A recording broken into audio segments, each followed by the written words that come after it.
Oke teman-teman, karena 1:05 kita mulai aja ya. Selamat siang semuanya, kenalin lagi nama aku Andaru sebagai moderator pada acara ini. Terima kasih ya semuanya yang udah menyempatkan waktu untuk ikutin salah satu acara MBC ini, yaitu course eksklusif yang terakhir dengan tema Project Branding. Course eksklusifnya akan dibawakan oleh Grace Natasha dari tim Progressio Consulting Group. Terima kasih juga untuk Grace Natasha untuk mau membawakan acara ini. Teman-teman, sebelum kita mulai acara ini, kita awali dengan doa dulu. Doa sesuai kepercayaan masing-masing.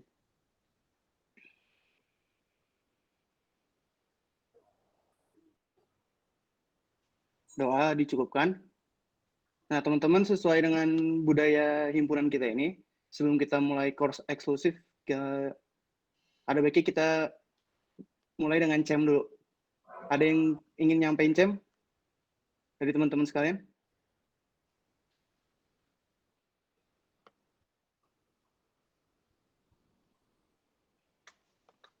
Ayo, ada nggak? Udah, gue lagi aja, Rup. Ya udah teman-teman, kenalin lagi Egan dari Power 18. Jadi teman-teman, aku waktu itu pernah baca gitu. Jadinya ada suatu teknologi baru. Sebenarnya nggak baru-baru banget, udah lama. Tapi ini lagi berkembang banget gitu. Jadinya namanya itu solar cell. Sebenarnya apa sih itu solar cell nih? Aku tunjukin ke teman-teman aja gambarnya langsung biar kelihatan.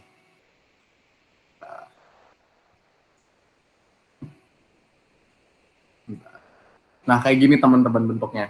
Jadinya ini kayak apa sih alatnya ini? Jadinya sebenarnya ini kayak sebuah alat gitu, kayak penggerak gitu, tapi dia ini penggeraknya ini di luar angkasa, tapi penggeraknya ini bukan pakai tenaga roket atau apa, tapi pakai ini cahaya matahari gitu. Jadinya kalau teman-teman lihat nih layarnya ini kan agak lebar gitu kan teman-teman. Nah itu gunanya itu buat nangkap cahaya. Jadi sebenarnya cara kerjanya gimana sih? Kan kalau teman-teman tahu tuh cahaya itu kan nggak ada masanya kan. Tapi cahaya itu ada momentum. Jadinya nanti pas cahaya itu kena layar ini nanti dia itu bakal mantul, tapi nanti alat ini bakal bergerak.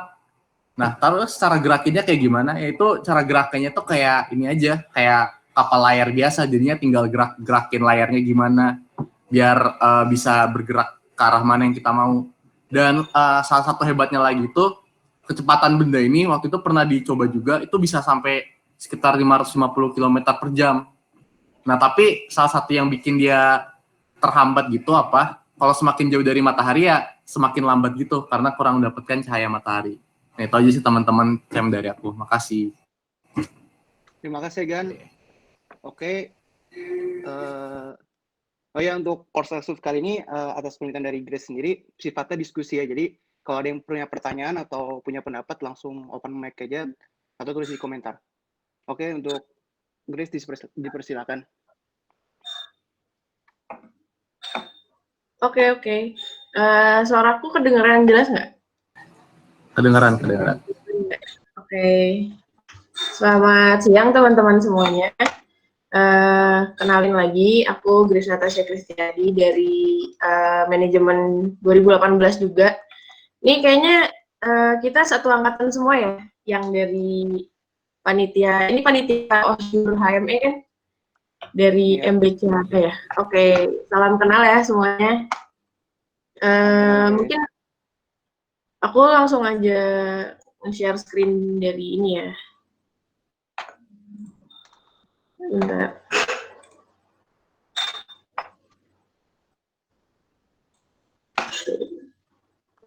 Kelihatankah? Kelihatan ya? Udah kelihatan kan slide gue di ini layar? Udah. Udah. Karena gue nggak bisa lihat chatnya, sekiranya kalau misal gue lagi ngejelasin tentang project ini, project branding, langsung open mic aja ya teman-teman. Jadi feel free buat motong gue kapanpun ketika kalian merasa kalau kalian punya pertanyaan atau ada sesuatu yang pengen didiskusikan gitu. BTW tadi penasaran kalau di pembukaan tadi kan ada CAM itu ya, boleh jelasin nggak itu CAM budaya apa tuh di HME gitu? Jadi CAM tuh kayak, atau singkatannya dari CAM Electronic Moment, jadi kayak setiap mulai suatu acara di himpunan ini, kita ngasih info seputar teknologi terbaru yang lagi hits atau yang lagi berkembang di dunia ini. Tujuannya biar kita tahu aja perkembangan teknologi yang lagi berkembang saat ini. Oh, oke.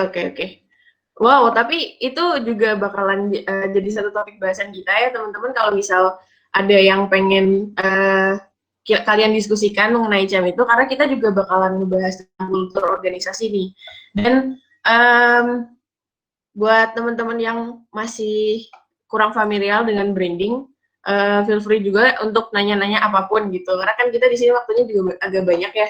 Jadi boleh banget nih sambil ngobrol-ngobrol kita, sambil diskusi lah gitu. Oke, sebelumnya perkenalkan dulu, aku tadi mahasiswa manajemen 2018.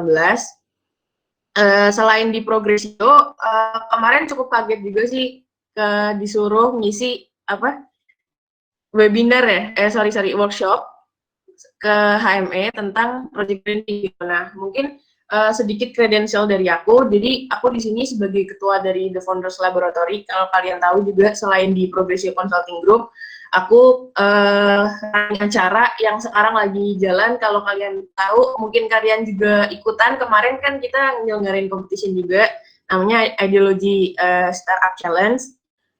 Aku kebetulan jadi ketuanya di The Founders Laboratory, itu di bawah KMITB. Kemudian aku juga jadi ketua di project di bawah organisasi SRE, yaitu NYSRE, National Youth Summit for Renewable Energy 2020 gitu. Jadi semisal kalian pengen nanya-nanya juga soal misal bukan cuma project branding ya, atau mungkin project management juga boleh gitu. Oke, kita lanjut aja ya. Jadi sebenarnya kalau kita ngobrolin tentang branding tuh yang jadi top of mind dari kalian tuh apa sih sebenarnya, pengen tahu deh. Boleh salah satu open mic nggak? Kira-kira branding tuh apa sih di benak kalian, apa yang kalian bayangkan ketika kalian mendengar kata branding? Ada volunteer?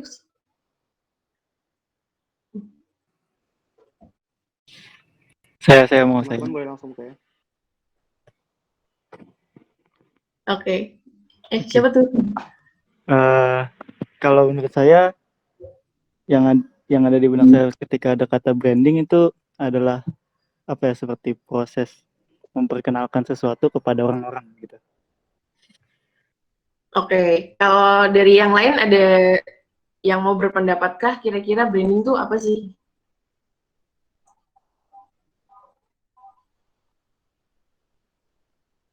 Oke, satu lagi deh. Udah, boleh deh gue ngomong. Kalau branding menurut gue itu menampilkan keunggulan gitu sih, menampilkan keunggulan lah, menampilkan keunggulan gitu. Kalau menurut gue ya. Oke, jadi jawaban tadi sempat lihat sih ada Danu sama Egan ya. Dan benar banget. Jadi tentang branding ini memang kita juga ngomongin salah satu partnya itu adalah value proposition gitu. Gimana kita punya value yang kita tawarkan kepada customer atau klien. Kalau di sini tuh posisinya itu peserta ini ya, masa bina cinta HME gitu. Nah, dari branding ini kita akan gali lebih lanjut apa sih sebenarnya nafas atau branding dari suatu project gitu. Nah, sebelumnya aku pengen ngelurusin dulu nih dari branding tadi, dan bener banget tadi yang dikatain Egan dan Danu, salah satu part dari branding itu adalah value proposition gitu. Nah, sebenarnya orang tuh sering kebalik-balik nih antara marketing, public relation, advertising, sampai branding gitu. Nah, di sini aku punya gambar yang menjelaskan apa sih perbedaan antara beberapa hal tersebut gitu. Nah, dari pertama ini ada marketing kan. Dari marketing sendiri, ini ceritanya nih di gambar ini ada ada dua sejoli lah yang pengen menyatakan cinta ke orang-orang yang jadi taksirannya dia gitu ceritanya. Nah, kalau di marketing bedanya itu ini dari perspektif cowoknya nih ya, misalnya cowok mau nembak cewek nih kan, dia menjual dirinya atau apa ya, ngasih persepsi sendiri terhadap dirinya ke orang yang menjadi objek sasaran dari apa ya, interestnya dia gitu. Nah di marketing itu biasanya cowok suka ngomong I'm a great lover gitu. Jadi dia semacam self proclaim seperti itu. Kalau telemarketing ya bedanya channelnya itu adalah telepon gitu. Dia menyampaikan apa maksud tujuan dia itu melalui telepon gitu kan. Nah beda lagi dengan public relation gitu. Nah kalau public relation adalah dia tugasnya tuh menunjukkan bahwa si cowok ini dari perspektif orang ketiga dia adalah orang yang he's a great lover gitu. Dia tuh orang yang capable untuk mencintai seperti itu. Nah, jadi perbedaan antara marketing dan public relation juga ini ada beberapa yang perlu dipahami juga. Jadi dari sudut pandang mana kalian memberikan satu cap atau label terhadap produk yang kalian hasilkan gitu ya. Kemudian di advertising, ya biasa lah ya kalau advertising itu kan biasanya kalau nggak membombardir mereka juga suka inilah ya, bermain dengan kata-kata secara terus-menerus gitu. Sehingga mungkin memang bisa sih mendrive orang untuk melakukan suatu action gitu. Jadi di branding ini ada namanya call to action, nanti yang akan aku jelasin gitu. Cuma ini perbedaannya. Graphic design lebih ke visualnya. Nah, di sini adalah branding. Branding di penjelasan yang terakhir ini, branding ini adalah mengungkapkan bahwa ketika orang yang memberi produk, orang yang punya atau produsen satu produk itu tidak harus mengatakan apapun untuk mengatakan bahwa produknya itu bagus gitu. Jadi di sini tuh dari perspektif ceweknya itu udah tahu bahwa ya cowoknya ini emang beneran great lover gitu. Dia itu capable untuk mencintai tanpa harus cowoknya ngomong kalau dia itu great lover gitu. Itu dari branding. Jadi branding itu adalah bukan mendefinisikan produk itu, tapi adalah customer perception atau persepsi dari orang yang kita serve, orang yang kita layanin tentang produk kita gitu. Nah, lanjut. A brand is a person's gut feeling about a product, service, or organization. Jadi sebelum kita mendefinisikan brand, ini kita mulai aja dengan mendefinisikan apa yang bukan brand ya teman-teman. Jadi brand itu bukan logo, brand juga bukan visual identity, brand juga bukan produk yang kamu punya. Jadi brand itu adalah gut feeling atau perasaan si customer terhadap sebuah produk, service, atau organisasi. Brand itu didefinisikannya itu oleh individual, bukan oleh organisasi dari yang memberikan service ataupun dari opini publik gitu. Kalau opini publik tadi kan yang dari awal aku jelasin itu kan ada public relation, ada marketing gitu kan. Nah, tapi kalau brand ini, brand sendiri itu didefinisikan sebagai individual atau klien yang menjadi sasaran atau customer dari produk atau project kita seperti itu. Kemudian dengan kata lain tuh brand bukan sesuatu yang kamu katakan, tapi brand itu apa yang mereka katakan atau customer kalian katakan. Di sini itu peserta OSJUR ya kalau dari perspektif kita atau dari kebutuhan kita dalam belajar project branding ini gitu.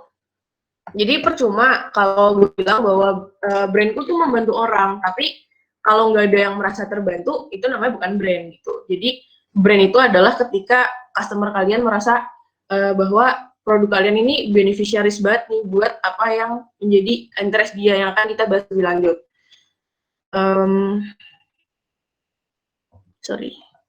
Jadi kita di sini tuh punya kontrol yang terbatas ya terhadap brand kita, karena itu kan dari eksternal. Jadi masing-masing individu atau customer itu punya persepsi yang berbeda nih tentang misalnya kamu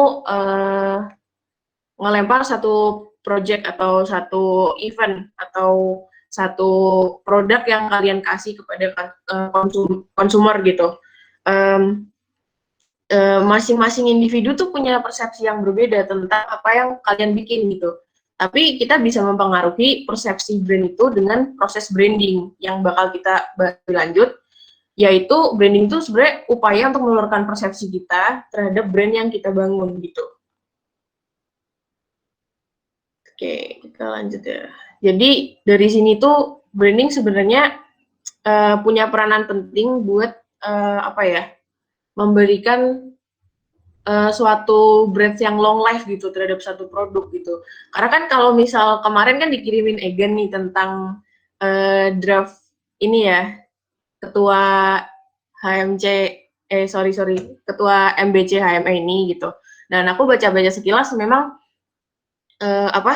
mimpi dari MBC ini tuh sebenarnya pengen banget buat menciptakan setelah acara ini selesai tuh ya udah kebersamaan dari Galvatron ya kalau di sini tuh bahasanya. Dari Galvatron itu bisa berlangsung dengan sustainable gitu, berkelanjutan secara terus-menerus gitu kan. Nggak cuma waktu mereka berdinamika nih di kegiatan ospek ini gitu. Karena sebenarnya rata-rata nih ya semua organisasi itu penawarannya mirip-mirip kan, jadi nggak terlalu beda antara satu dan yang lain, dan kegiatannya juga mungkin itu aja. Dan sebenarnya customer atau orang-orang yang memang pengen ada dan berkecimpung di satu organisasi itu cenderung memilih berdasarkan trust gitu, bahwa dia meyakini value organisasinya sendiri, bahwa dia bisa berkembang dan berdinamika di dalam situ. Jadi kalau proses branding ini dieksekusi dengan baik, hasilnya tuh bisa bombastis, teman-teman gitu. Dikatakan lebih dari sebuah acara terbentuk itu sangat mungkin, karena branding itu sendiri kan memang sifatnya intangible gitu kan. Nah, sekarang pengen nanya deh, kira-kira apa sih produk yang kamu pikirkan ketika mendengar kata-kata rame-rame? Boleh nih open mic, volunteer siapa nih? Yang langsung terbesit aja gitu. Produk apa sih? Event festival, Grace. Event festival. Oke, ada lagi yang lain? Produk rokok. Oke, ada lagi?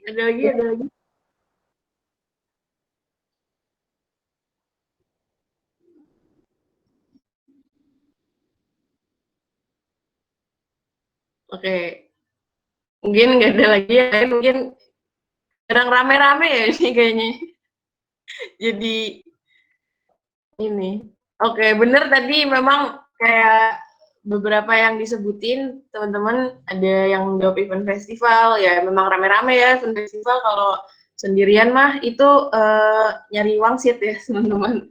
Jadi bener banget kalau rame-rame itu. Tadi ada yang jawab juga rokok gitu kan. Ada yang satu tagline-nya itu apa, nggak ada lo nggak rame ya. Sampur ini boleh nyebut nggak?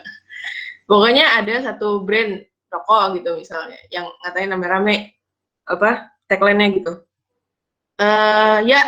Ternyata contohnya beda sama yang kalian contohkan. Jadi di sini rame-rame itu gue sebenarnya tadi berharap sih ada yang jawab Coca-Cola gitu kan.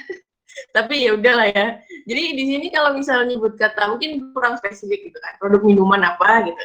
Pasti kalian jawabnya Coca-Cola gitu. Nah, di sini gue pengen ngasih tau fact nih tentang Coca-Cola gitu. Coca-Cola itu separuh lebih valuasi perusahaan Coca-Cola. Di sini kan tulisannya market cap. Itu kayak kalau buat yang belum tahu, market cap itu kayak valuasi perusahaannya gitu. Dia perusahaannya tuh dinilai berapa dolar sih gitu. Even yang intangible value kayak brand itu lebih dari separuh valuasi perusahaan Coca-Cola gitu. Brand value-nya gitu. Jadi semacam kayak tagline-nya, terus kayak mungkin lagu-lagunya Shakira gitu kan, yang waktu dulu mungkin dia nge-sponsorin bola, warna merahnya dia, font-nya dia tentang Coca-Cola, itu semua disebut brand value.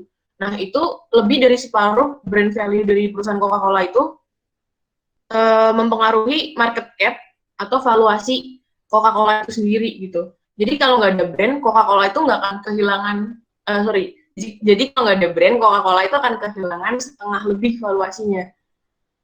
Itu kan bisa dilihat Coke's market cap itu kalau nggak pakai brand value dia cuma 50 billion dollar gitu. Kalau misal dia pakai brand, dia 120 billion dollar gitu.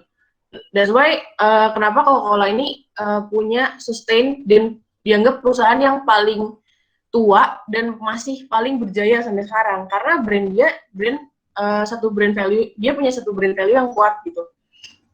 Ini yang bikin satu produk atau dari case kita ini organisasi itu bisa long life dan sustainable gitu. Salah satu elemen terpentingnya itu ada di slide selanjutnya. Jadi ini rumusnya kalau dari branding itu branding is about trust gitu. Trust itu adalah ketika apa yang kita omongin itu kayak apa yang kita lakukan gitu, walk the talk lah istilahnya. Rumusnya ada reliability dan delight gitu. Seberapa bisa diandalkanlah kita atau seberapa dan juga ditambah dengan seberapa puaskah customer kita terhadap apa yang service yang kita tawarkan gitu. Nah, dan trust ini nggak didapatkan dengan cara memenuhi atau cuma memenuhi target KPI dari apa yang menjadi persepsi kita itu bagus buat customer. Tapi trust itu didapatkan dengan memenuhi dan melampaui ekspektasi customer gitu. Kalau kalian bisa ambil satu take away dari rumus ini, brandingnya itu pasti bakalan lancar banget gitu. Dari Coca-Cola tadi juga kan kita belajar ini kan tentang kayak case dari Coca-Cola ini kan juga coba bayangin kalau misal kita juga jualan, kita mau jadi kompetitor Coca-Cola nih, kan kita nggak mungkin kayak Merrily jualan air soda warnanya coklat gitu kan, tapi pakai bungkus yang berbeda gitu. Itu pun kayak belum tentu kita bisa nyanyiin Coca-Cola gitu loh, karena ya itu tadi satu brand value dari Coca-Cola itu kuat banget gitu. Nah itulah pentingnya satu brand di organisasi atau pada satu produk gitu. Nah kita lanjut ngomongin tentang pilar utama brand yang karismatik nih. Kayak tadi kan kita bahas pentingnya brand itu apa sih sebenarnya. Selain itu bisa mendrive customer untuk melakukan memang apa yang ingin mereka lakukan tulus dari hati gitu. Selain itu yang kedua itu brand yang karismatik itu brand yang memang punya long life value gitu untuk dipertahankan dan di dalam setiap kegiatannya itu selalu dijiwai gitu. Nah di sini gue pengen bahas ada 5 pilar utama, kita bahas satu-satu ya. Brand yang karismatik menurut Numir itu adalah satu diferensiasi. Jadi menurut Numir tadi diferensiasi itu penting banget buat satu brand karena di era sekarang ya kalau misal kita mungkin dari project sendiri gitu kan, kalau kita bikin satu project itu project yang ya udah samaan aja sama yang lain gitu, atau projectnya itu ya kayak ini kayaknya udah banyak dari pasaran. Nah, gimana kita membungkus satu project ini secara lebih different gitu, mungkin dari tampilannya atau dari satu kontennya, isi dan bahasannya, tapi ini bersifat kulitnya aja ya teman-teman. Jadi sebelum kita bikin satu brand kayak ini semacam satu disclaimer lah, kira-kira apa sih yang perlu diperlukan dari kalau kita bikin satu brand gitu. Jadi kita harus different dari yang lain karena gue jadi ingat satu quote-nya kalau kalian pernah merhatiin nih Panji Pragiwaksono kan, dia kan pernah ngomong tuh, ada quote yang terkenal juga dari dia, sedikit lebih beda itu lebih baik daripada sedikit lebih baik gitu. Jadi diferensiasi ini penting banget. That's why karya-karyanya dia itu di stand up comedy itu stand up banget kan, maksudnya stand out banget di pasaran stand up comedy gitu. Karena dia membawakan apa yang memang stand up comedian lain tuh belum bawakan gitu, dan mungkin dia berani bermain di ranah yang memang kayak mungkin isu-isu sensitif, politik segala macam di saat stand up comedian lain itu belum merambah ke arah sana gitu. Dan mungkin sekarang lagi trennya ke sana, cuma dia kan di Indonesia tuh sebagai pioneer gitu kan. Nah di sini diferensiasi itu penting banget buat sebuah brand dikenal sama publik gitu. Nah di sini yang kedua diferensiasi ini menuntut kefokusan dari kita, teman-teman. Jadi apakah customer melihat kamu itu apa ya, membuat satu event itu blurry gitu? Apakah eventnya itu event yang kayak mungkin kalian punya tujuan ini, cuma customer itu tidak bisa melihat tujuan kalian dengan benar. That's why communication di branding ini juga menjadi penting gitu. Di sini aspeknya itu kalian harus bertanya supaya brand kalian tuh lebih fokus, bertanya siapa sih kalian gitu, apa yang kalian lakukan dan kenapa mereka membutuhkan kalian gitu untuk membuat satu project ini gitu. Terus lanjut. Di sini kolaborasi juga, jadi brand itu kuat karena mungkin kolaborasinya juga ya. Kalau kita bisa lihat juga kan banyak tuh contoh-contoh brand collaboration yang sukses di pasaran kira-kira gitu kan. Nah, karena kalau dari brand collaboration sendiri itu memang apa ya, dari projectnya itu nggak cuma tentang kalian sendiri, tapi juga kalian share value dengan organisasi-organisasi yang lain gitu. Jadi semakin memperluas range kalian itu semakin juga influence atau berdampak kepada brand dari produk kalian gitu. Terus lanjut, innovate di sini inovasi gitu. Maksudnya dari produk ini sendiri memang beneran yang valuable dan inovatif gitu di ranah project-project dari yang kalian buat gitu. Inovatif itu di mana pain problem atau permasalahan dari customer kalian tuh tersolve dengan baik dengan cara yang berbeda gitu, dengan cara yang inovatif dan apa ya, memberikan satu perspektif tentang penyelesaian masalah yang baru gitu. Oke, lanjut. Di sini terus ada lagi pilar validasi gitu. Setelah kalian bikin satu brand itu, apakah brand itu sebenarnya relevan nggak sih buat memecahkan masalah dari klien atau misal peserta OSJUR gitu. Nah ini juga sebenarnya bukan apa ya, bukan one side banget gitu kalau kita approach dari validasi ini. Jadi kita harus bisa mungkin itu membuka ruang dialog bagi peserta dan juga penyelenggara gitu. Apakah mereka satisfied, apakah permasalahan mereka terpecahkan gitu. Jadi dialog di sini penting banget. Dan ini dari cultivate ini brand kalian itu harus grow bersama dengan customer dan terus beradaptasi gitu dengan apa yang mereka juga keep up dengan misalnya with the work gitu. Jadi di sini juga gambarnya kan logo Apple ya. Logo Apple itu dia evolve sepanjang berapa dekade sampai sekarang dia logonya jadi kayak gini gitu kan. Dia juga di situ memberikan kayak semacam value atau proposition yang baru in order tuh dia keep up dengan apa yang terjadi pada kayak customer mereka gitu. Mungkin dengan value yang udah berubah yang mereka punya gitu kan, atau mungkin dengan kayak behavior atau habit yang mereka punya gitu. Nah, terus jadi branding ini tentang building an entire customer experience. Itu based on a deep understanding of your customer and what value your company truly has to offer their life.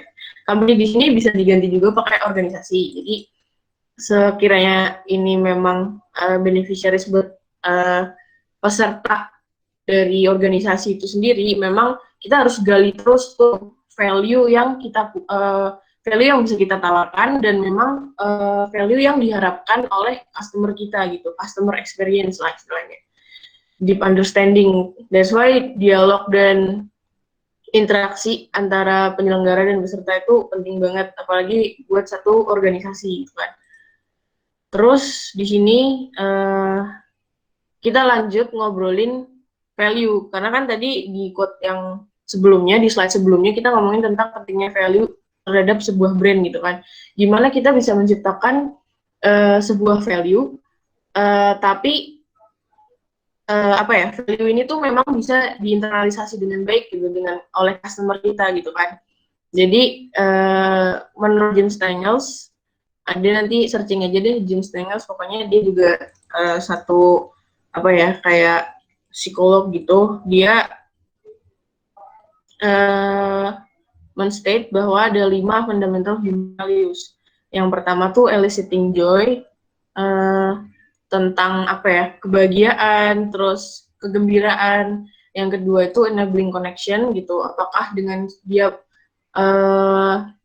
menggunakan misalnya atau jadi customer sebuah produk ini gitu, in case kalau di sini adalah ikut Osjur ini gitu kan, apakah dia enabling connection sih sama mungkin orang yang ada di sekitarnya dan memang add value juga terhadap customer itu sendiri gitu. Yang ketiga tuh inspiring exploration, jadi kebutuhan manusia juga untuk eksplor hal-hal tertentu dan memang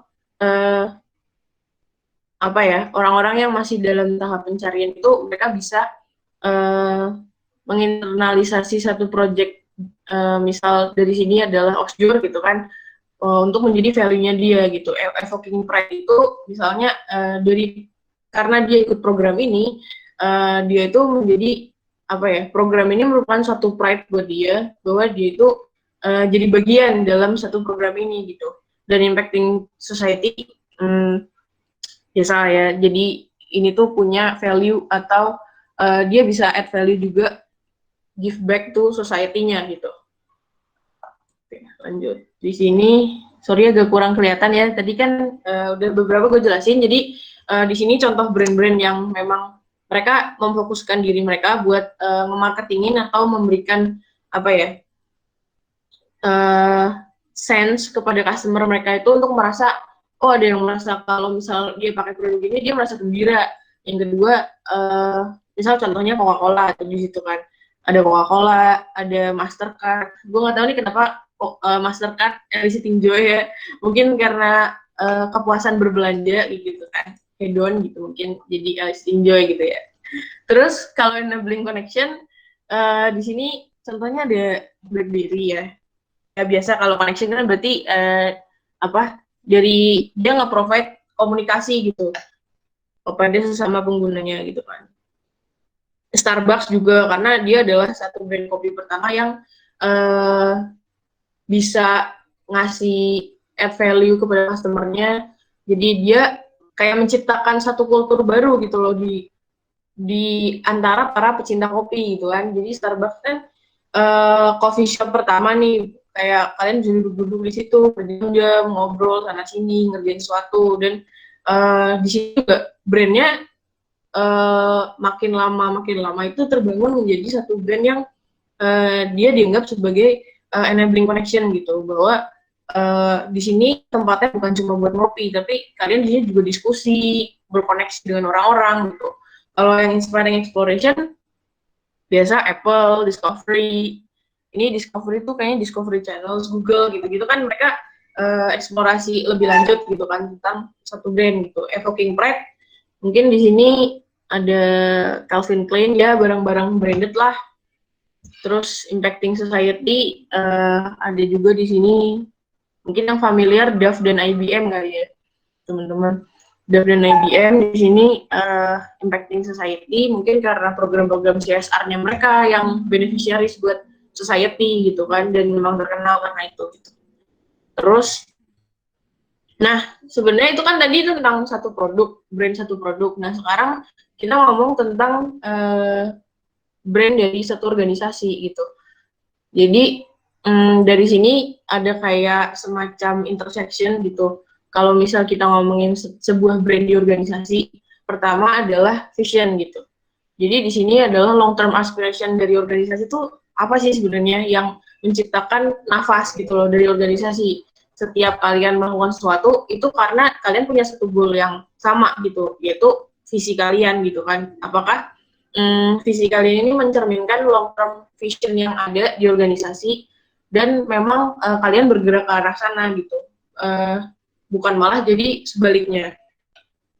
Terus dari membentuk satu brand, satu organisasi juga diperlukan culture gitu kan. Culture tuh kayak misalnya tadi ya, sebelum kita mulai kita ngebahas tentang perkembangan teknologi gitu.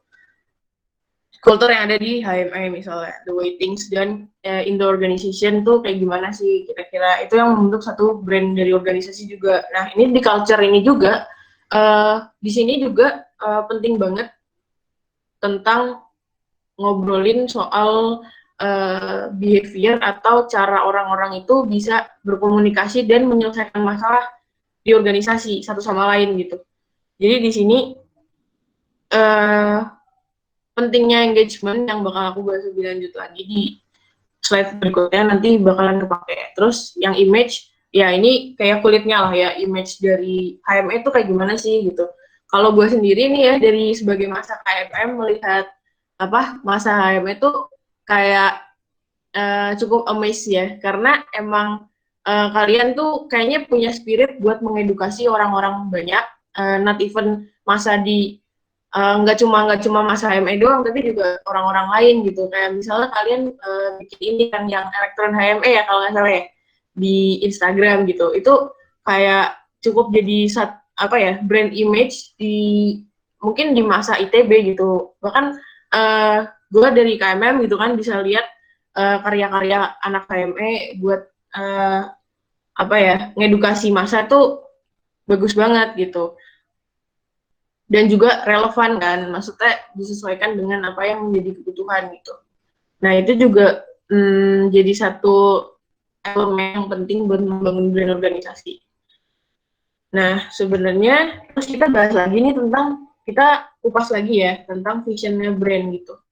Jadi inti dari brand itu sebenarnya vision kan. Jadi produk ini sebenarnya diciptakan tuh karena apa sih? Atau project ini diciptakan karena apa sih? Project ini ada karena apa gitu, kayak sesimpel misalnya kita ngobrol sama diri sendiri gitu kan, ya gue diciptain buat apa sih gitu. Sama kayak project, produk, atau misal service gitu. Jadi core-nya tuh sebenarnya kenapa sih we start with the intangible gitu kan, kita start dengan why, kenapa sih kita bikin ini gitu.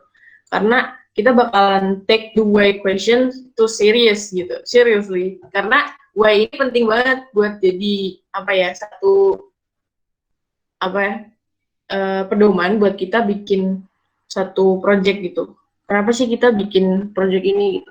Nah, also kita pikir juga branding itu as a holistic experience. Holistic experience itu adalah experience yang bisa memenuhi kebutuhan-kebutuhan customer-nya dengan satu experience di mana dia memakai produk atau barang jasa itu gitu. Atau misal di sini adalah project itu. Nah, dari holistic experience ini kan pertama pasti harus ngomongin tentang purpose. Nah, kalian kalau familiar dengan Ikigai, di sini gue ngomongin tentang Ikigai dari brand ya, brand purpose gitu. Jadi Ikigai itu sebenarnya juga ngomongin tentang tujuan kan. Tapi di sini juga sama sebenarnya ngomongin tentang tujuan, brand purpose. Dan juga kalau misal di Ikigai itu kan biasa kita kalau masih ingat kan OSKM kita diajarin tentang Ikigai kan. Atau OSKM 2018 ya, gue lupa. 2019. Intinya kita ngobrolin tentang Ikigai kan. Nah, dari Ikigai sendiri tuh sebenarnya itu bagus banget buat internalisasi atau kayak mengejawantahkan atau kayak ngeluarin semua isi pikiran kita ke dalam satu tulisan gitu. Dan kayak visi-visi yang ada di otak kita yang selama ini nggak kita sadari itu kita buat visual gitu kan. Nah di sini tuh sebenarnya prosesnya itu nggak segampang itu atau nggak secepat itu kita membuat satu purpose gitu kan. Apalagi kalau Ikigai itu kayak kalau dari Ikigai yang gue baca-baca, Ikigai itu harus diiterasi terus-menerus. Iterasi tuh kayak ya build, measure, learn gitu, kayak lean startup gitu kan, kayak lu bangun, lu ukur apakah ini dampaknya sesignifikan itu buat gue gitu, terus ya gue belajar dari situ gitu, apakah dari yang purpose yang gue bikin ini apakah ini sesignifikan itu berdampak buat hidup gue gitu. Jadi terus-menerus dievaluasi sama dengan brand purpose gitu kan. Kalau brand purpose itu kita kan ngomongin tentang apa yang kalian passionate about. Terus ada intersection juga di situ what the world needs sama what you are good at. di situ tercipta brand purpose. Jadi di situ kayak kita ngomongin tentang misal dari HME ini kan pasti banyak ngobrolin tentang teknologi, semikonduktor ya kalau nggak salah. Terus kayak banyak banget device-device tentang teknik elektro gitu kan. Nah, di sini brand purpose tuh penting banget, nggak cuma tentang kayak purpose-nya bukan cuma ngeluarin satu value, misal kayak kekeluargaan atau misal kebersamaan, kolaborasi, kompak gitu. Tapi kita juga harus ngerti bahwa what are you passionate about itu adalah sesuatu yang tangible gitu, atau kayak misal satu skill atau kemampuan kita yang bisa menilai, yang bisa membuat orang lain menilai bahwa HME itu satu brandnya yaitu bahwa mereka tuh punya passion di bidang yang spesifik gitu loh. Kalau misal tadi kan kita ngomongin tentang feelings gitu kan, kayak kolaborasi, terus kebersamaan gitu, terus kesetiakawanan gitu misalnya. Nah, ini jadi satu brand purpose juga kan di yang what are you passionate about. Kalau what the world needs ya pasti itu kan disesuaikan dengan orang-orang di luar HME yang bakal melihat, mempersepsikan HME itu seperti apa sih gitu. Kalau what you are good at itu biasanya tentang ya kira-kira resource internal yang bisa menunjang kita menjadi HME yang maksimal tuh apa sih gitu, menjadi HME yang bisa bisa menopang vision tuh kayak gimana sih gitu. Kita mau visinya mau ke sana, kira-kira kita punya resource nggak sih buat nyampe ke sana gitu. Nah di situ jadi hal yang signifikan juga buat mensupport si brand purpose ini gitu. Jadi menciptakan sebuah brand itu juga perlu internal resource yang kuat gitu dari organisasinya. Nah, di sini ngomongin tentang brand positioning. Kan kita tadi udah ngomong tentang brand core ya. Di situ ada purpose, ada vision, ada ngomongin values juga. Nah, sekarang kita ngomongin brand positioning tentang audience, market, dan goals-nya. Setelah kita ngomongin purpose, vision, value, kita derive lagi atau turunkan lagi itu ke si penerima jasa kita atau audience kita kan. Market kita kalau dari perspektif company gitu. Di sini tuh positioning tuh ngomongin tentang gimana sih audiens kamu itu punya masalah gitu. Apa yang mereka what are desires they have gitu. Misal mereka pengen berbuat sesuatu bareng HME tentang ini, dan itu mungkin kebetulan banyak values dari anggota organisasi juga punya hal yang sama gitu kan, dan itu juga harus penting banget diketahui sama organisasi yang bersangkutan gitu. Dari market sendiri itu biasanya outcome dari market biasanya adalah keluar satu produk baru untuk menyelesaikan permasalahan audiens itu. Dari goals itu pasti kayak dari vision bakalan tercipta goals gitu. Vision yang bisa goals yang bisa menunjang vision dari organisasi gitu. Kayak misal kita dari short term lah ya. Short term itu misal kita bikin OSJUR ini goalnya apa sih? Misalnya goalnya adalah masa HME yang sudah di OSJUR ini mereka punya kemampuan survival yang kuat karena mungkin mereka melewati masa pandemi COVID-19 ini, terus mereka bisa bertahan juga dan beradaptasi secepatnya di era new normal gitu misalnya. Nah itu juga bisa jadi goals kan. Nah dari goals itu kita define lagi brand personanya kayak gimana sih. Nah brand persona ini kita obrolin lagi di sini. Nah sebenarnya kita ngomongin the whole concept of brand tadi tuh kita bisa simpulkan dalam satu framework yang ini gitu. Di sini itu ada physical identity di bawah. Kita baca dari bawah nih. Jadi physical identity itu adalah kayak kulit terluarnya dari sebuah brand. Nah, drives-nya itu yang kuning adalah kayak customer kita itu udah bisa ngedrive dirinya sendiri buat ya ikutan gitu, buat dia engage ke dalam satu project atau ke dalam satu program atau produk yang kalian bikin gitu. That's why di situ mereka di drive karena dipengaruhi ada culture, ada story yang dibawa di produknya, konten gitu kan misalnya, dan functionality-nya tentunya gitu. Karena pain problem atau misal masalah dari customer itu kan pasti ke-solve karena dia punya satu metodologi yang penting buat mereka highlight gitu loh, dan itu bisa mendrive mereka untuk engage secara langsung gitu dengan produk atau projectnya gitu. Di sini ada aspek-aspeknya juga, ada communication itu penting karena mengkomunikasikan value itu juga harus penting dan terus-menerus kepada customer gitu. Misalnya voice of communication itu berkaitan dengan tagline gitu, gimana pemilihan bahasanya, gimana kalian bisa mengengage dan menjanjikan sesuatu yang promising banget gitu buat para pesertanya gitu kan. Dan sense of experience juga menjadi hal yang penting buat customer itu merasakan bahwa brand ini memang bisa nge-solve permasalahannya dia, dan ini jadi melekat juga kepada value-value kehidupannya dia gitu, dimana purpose ini berperan penting gitu. Oh ya, ngomongin soal tadi misal kayak voice of communication itu sebenarnya bisa masuk ke bagian marketing juga gitu kan, karena misal kalau kita lihat dari case gitu kan, kalau gue lihat dari case gue sendiri tuh sebenarnya voice of communication-nya juga penting banget buat jadi satu awalan atau kulit terluar dari project gitu loh. Kalau sebelum kita ngomong project branding sebenarnya kita ngomongin marketing kan pasti, kayak physical identity, voice of communication-nya, terus experience apa yang kita tawarkan gitu. Terus ini purpose-nya buat ngapain sih gitu. Itu ngebangun banget orang-orang mempersepsikan kita tuh seperti apa gitu loh. Kalau dari case gue sendiri waktu itu kan gue sebenarnya pengen ngejalanin NYSRE, kalau kalian tahu dari program besarnya itu kayak summit di bidang renewable energy gitu kan.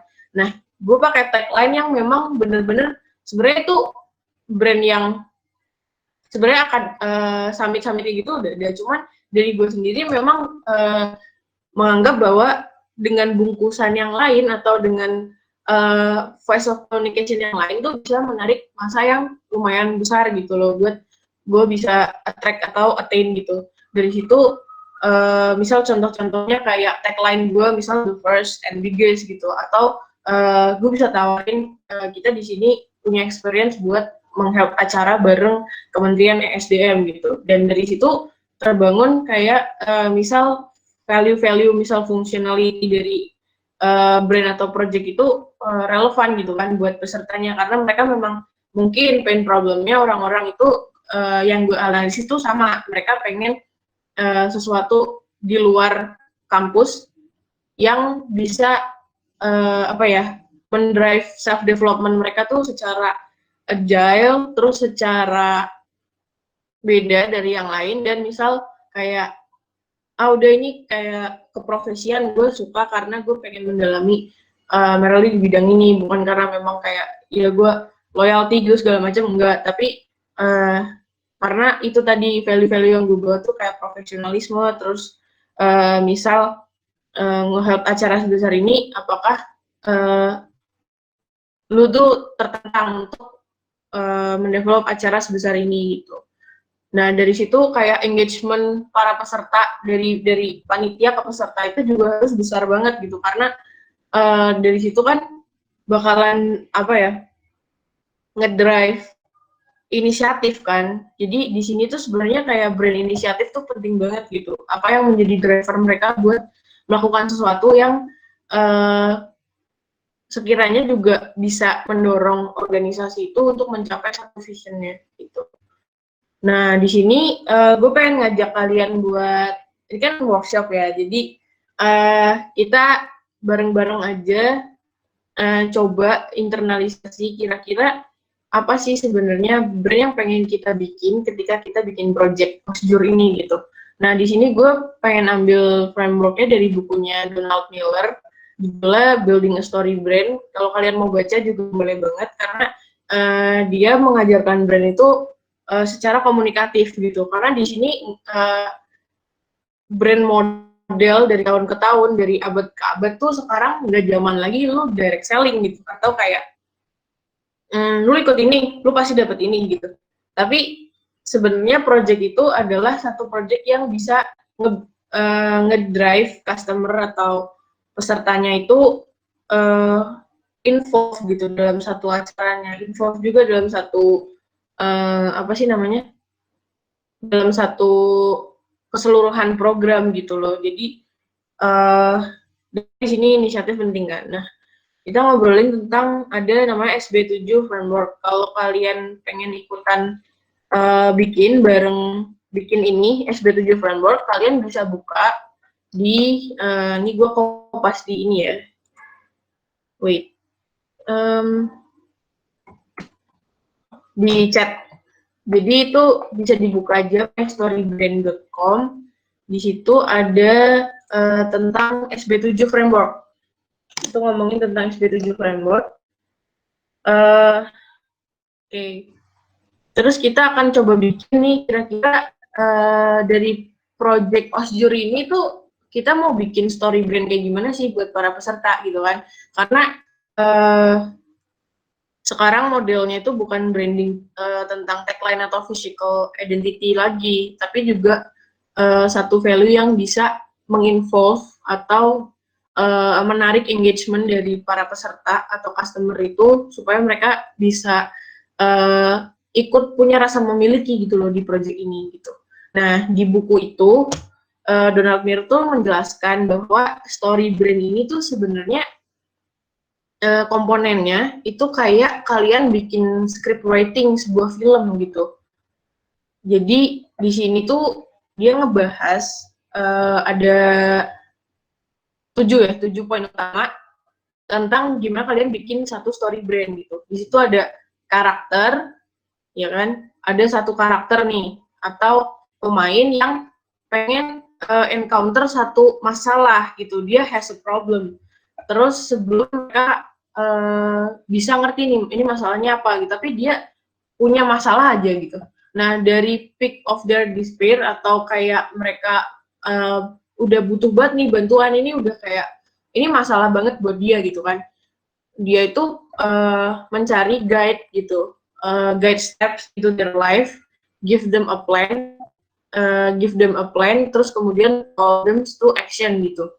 Nah, dari Meet a Guide ini adalah satu kayak rule of thumb atau misal apa ya, meet a guide itu bukan kayak kolaborasi atau misal lu apa ya, jadi solve the problem bareng-bareng, tapi kayak ini guidance buat kalian nge-solve problemnya gitu loh.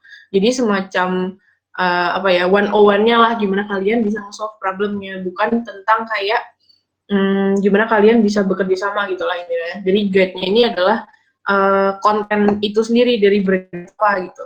Terus kemudian ngedrive plan-nya, terus call to action gitu kan. Untuk menyelesaikan masalah ini sebenarnya apa sih yang dia perlukan untuk apa yang dia perlu lakukan untuk mesolve masalah ini gitu. Setelah dia dibekali dengan guidance tadi kan, Meet a Guide, terus dia menyusun rencana, terus kemudian call to action. Nah, call to action juga ini ada 2 kemungkinan. Nah, kemungkinan yang paling yang mereka pengen itu kayak end up-nya atau apa, the end of story-nya itu success story gitu, bukan failure gitu kan. That's why ada kayak story brand itu tentang kayak gimana lu bisa end up sukses, tapi juga kalau misal ada sebuah halangan lu bisa avoid failure itu gitu loh. Nah, itu kan biasanya storyline yang bisa dibikin oleh para scriptwriter film gitu kan. Nah, di sini juga hal yang sama berlaku kepada apa namanya ini yang ada di buku ini, story brand gitu. Nah, ini kalau kalian udah buka websitenya, kalian bisa lihat kalian bisa bikin skripnya di sini gitu. Di sini bener-bener bisa dipapar atau bisa bisa kalian jabarkan secara lebih rinci atau secara lebih detail, secara lebih terstruktur apa yang ada di kepala kalian ketika kalian membuat satu journey buat customer kalian gitu, buat para peserta ini kan, buat para peserta Osjur gitu. Jadi cara bacanya tuh dari atas ya, berarti a character gitu kan, dia has a problem, terus meets a guide who gives, terus kemudian who gives them a plan, calls them to action, kemudian dia end up in sukses atau dia juga avoid failure gitu. Kemudian mungkin di sini ada yang udah buka websitenya, udah penasaran gitu kira-kira dia ini pengen bikin apa sih gitu. Pengen nyoba-nyoba, ada yang mau volunteer kira-kira? Ada yang mau volunteer buat ngisi? Atau mungkin kayak misal kita open discussion aja ya kayaknya bikin story brand ini gitu. Apakah kita mau bikin project ini tuh sesuai dengan storyline dari, atau kita udah paham bener-bener gitu loh. Misal problem dari peserta kita tuh apa sih gitu kan? Oke, kita lanjut aja. Nah, di sini kan ada beberapa part gitu. Nah, gue akan coba guide kalian buat ngisi story brand template ini. Nah, di sini ada contoh-contohnya yang gue pakai. Pertama kita bahas tentang karakter ya. Jadi sebenarnya dari karakter ini kan kita memposisikan klien atau anggota project itu bukan sebagai klien gitu, bukan sebagai project atau bukan sebagai human, tapi dia sebagai heroes gitu. Jadi kayak ada satu storyline yang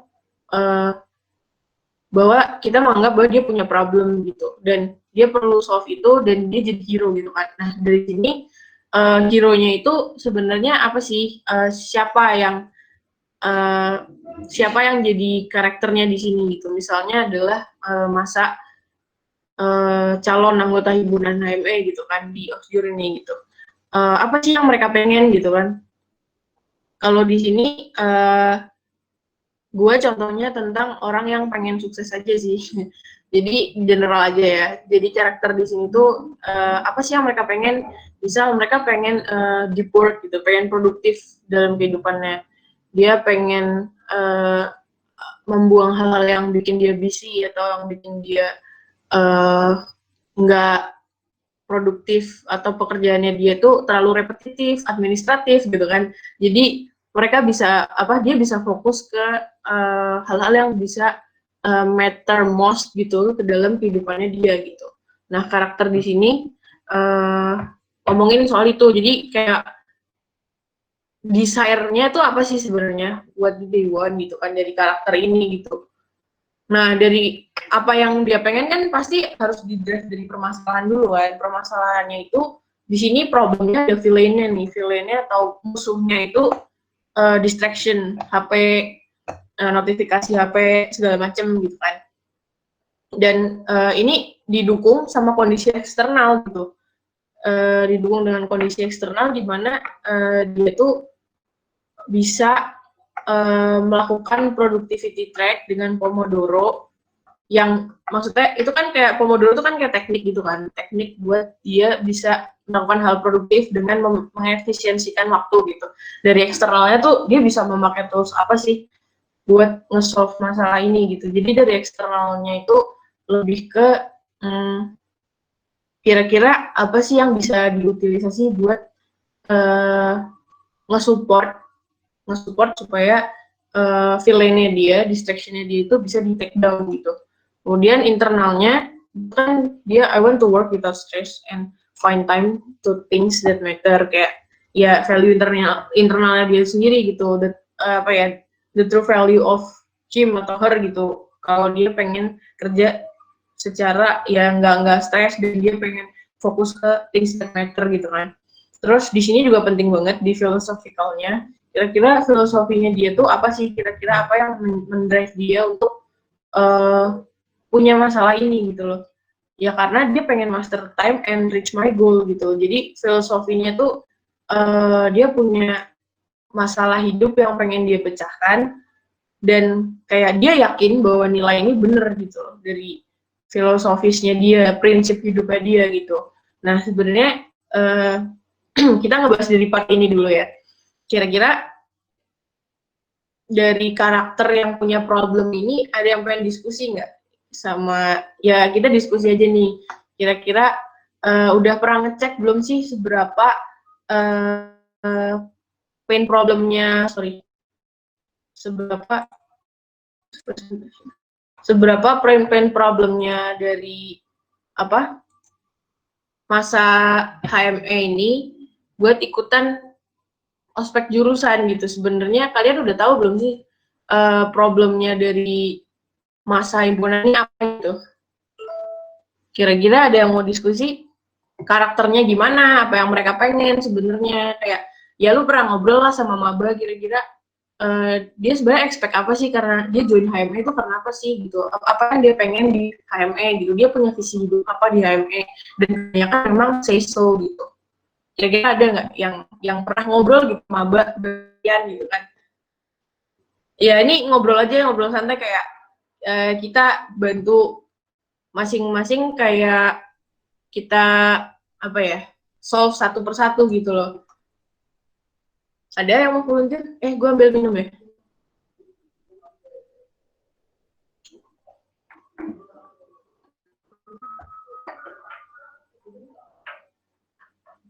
Halo.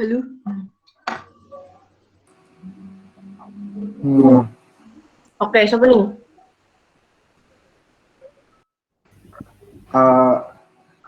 Sorry tadi agak keluar bentar, tadi keluar masuk, sorry.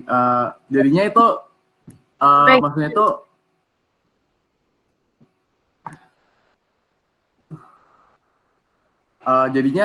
itu maksudnya masalah apa sih yang lagi dihadapin gitu ya?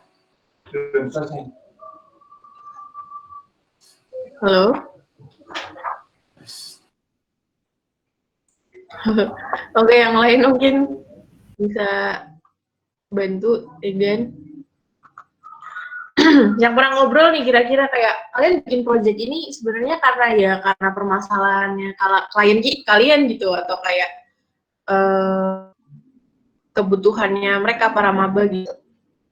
Kira-kira karena kan mungkin bisa aja setiap angkatan kebutuhannya beda kan.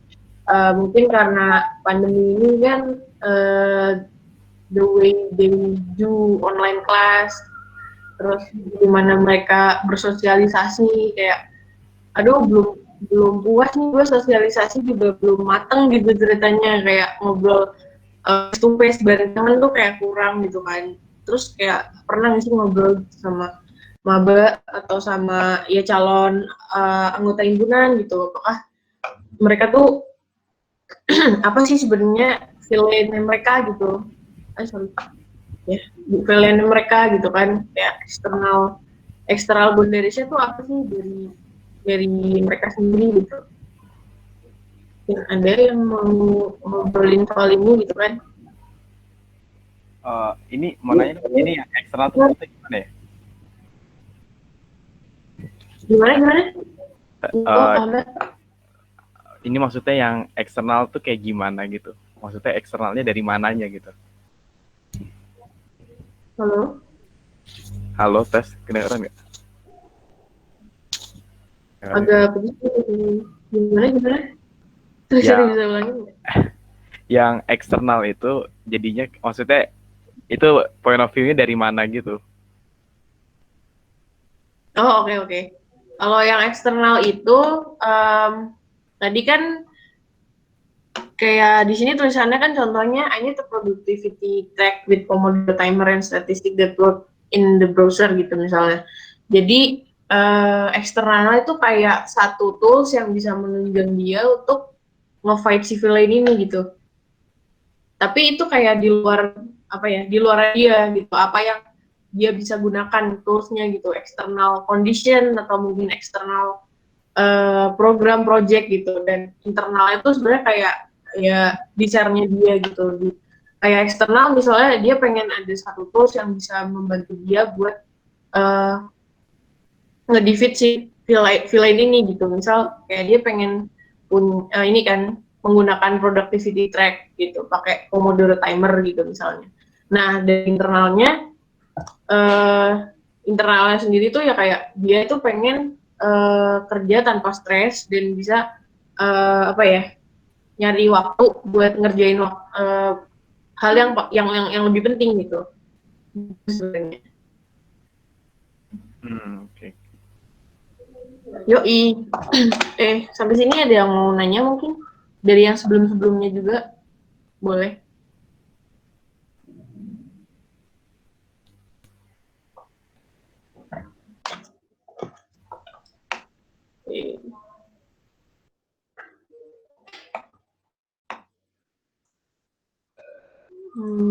Ada yang mau nanya? Oke, mungkin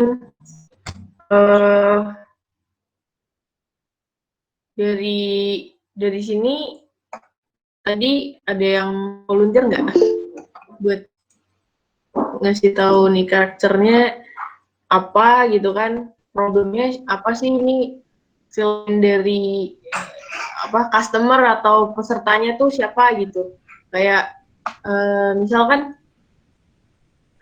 dari kemarin dari project branding ini sebenarnya outputnya atau di-share dari para peserta di sini lebih pengen ini kan, jadi sebenarnya masanya udah ada, jadi nggak usah nge-track kayak marketing segala macam, event itu tapi itu penting juga, tapi yang lebih di-emphasize di sini katanya kan ini kan engagement gitu kan. Nah, gue pengen ngebantu kalian gimana caranya kita nge-increase engagement nih dari para pesertanya sendiri gitu. Nah, dari point of view gue atau dari pengalaman gue buat bikin satu event atau project itu ya ini gitu, jadi dia punya purpose yang bisa ngebantu customer itu men-solve problemnya juga gitu loh. Dan ini jadi satu storyline yang bagus gitu loh selama dia ikutnya gitu.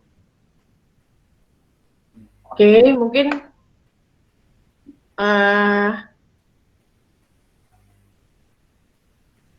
udah ada yang mau ngomongin ini?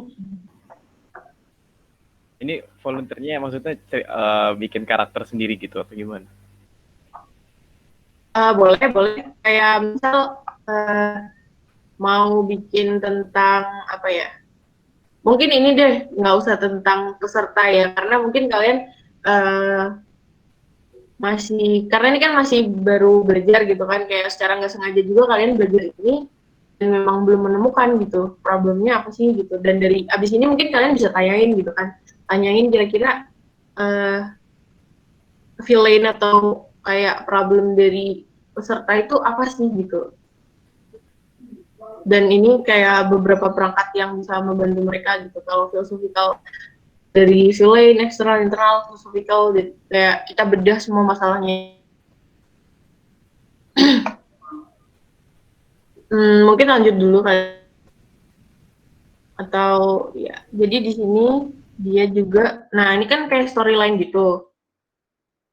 Dia karakter, dia punya masalah, dan dia make a guide gitu. Di sini make a guide itu, ini perannya kita sebenarnya, peran dari apa, panitia ospek gitu misal, atau kayak penyelenggara acara, penyelenggara proyek atau produsen gitu kan. Di sini tugasnya adalah lebih empathy gitu. Jadi kita bisa memposisikan diri kita di posisi mereka. Kayak kita understand gimana hal itu berputar di sekeliling mereka gitu. Gimana mereka itu merasakan nggak enaknya, misal WFH di tengah-tengah dia masih jadi maba dan pengen explore gitu kan. Terus mungkin kita bisa empathize di situ gitu kan. We put our feet in their shoes, kita empathize kira-kira apa sih yang mereka alami gitu sekarang yang nggak bisa mereka alami waktu kita mungkin kuliahnya secara face to face gitu. Misal kita ngomongin konteksnya COVID-19 ya gitu. Kalau authority itu biasanya dari ya panitia itu sendiri gitu, atau kayak company, atau misal project-nya itu sendiri gitu kan, yang penyelenggara acaranya mungkin gitu. Nah, authority-nya itu lebih kayak dia bisa sih nge-solve masalah ini dengan baik, dengan benar gitu. Kita harus empathize ke mereka dulu juga gitu. Jadi kalau misal kalian tahu dari aspek design thinking tuh juga masuk juga kan di storyline ini gitu. Jadi story brand-nya bisa masuk juga gitu loh. Kalau kita juga punya peran penting gitu loh dalam perjalanannya customer kita gitu. Kita memposisikan dia itu sebagai heroes-nya, sebagai lakon lah, pemeran utama gitu. Kita di sini tuh berperan sebagai penunjang aja gitu loh. Dari apa yang mereka desire mereka gitu kan. Terus di sini terus lanjutnya who gives them a plan gitu. Di sini mereka story brand ini ngomongin tentang proses dan agreement. Kalau proses itu kayak setelah kita empathize tuh kira-kira kita breakdown prosesnya gimana sih supaya mereka tuh bisa mencapai apa yang menjadi desirement goals-nya mereka gitu. Apakah kita bisa mengorganize-nya secara lebih meskipun daring kita bisa lebih engage karena mungkin kita bikin satu program yang nge-involve mereka secara berkelompok juga, jadi mereka nggak kehilangan sense of belonging dari organisasi gitu. Kayak ya dibanding face to face mereka ya memang nggak bisa engage, tapi karena project ini mereka jadi bisa engage dengan cara yang berbeda gitu. Nah dari sini planningnya itu juga kayak harus prosesnya adalah ngomongin soal detail-detailnya. Kira-kira nih project ini gimana sih cara supaya engagement dari anggota-anggota atau pesertanya itu bisa tinggi gitu. Karena mungkin misal kita kelompokan dengan satu orang yang memiliki masalah yang sama gitu. Terus mereka dibangun buat nge-solve masalah itu bareng-bareng gitu kan. Terus abis itu dari agreement tuh lebih ke kayak ya udah konsensual gitu antara organisasi maksudnya anggota-anggota organisasinya gitu. Ya udah mereka mau mencapai satu goal, satu tujuan yang bareng-bareng gitu. Jadi plan itu bisa mereka eksekusi dengan baik dengan adanya agreement bahwa mereka mau memecahin itu bareng-bareng gitu, atau kayak mereka agreement dengan punya promise gitu dengan diri sendiri bahwa mereka mau menyelesaikan masalah itu dengan cara apapun gitu. Misal konteksnya bukan organisasi gitu ya. Nah ini calls them to action. Di sini tuh ngejelasin tentang direct dan transitional. Kalau direct itu kayak misal kalau di satu startup nih ngobrolin tentang gimana cara kita retain customer tuh kayak bisa narik customer nih gitu. Ya directnya adalah di kita tulis misal langsung subscribe now gitu. Nah itu kita melakukan ajakan secara langsung ke mereka gitu. Misalnya ayo ikut acara ini gitu, Osjur, atau kayak gue tunggu jam segini sekian gitu.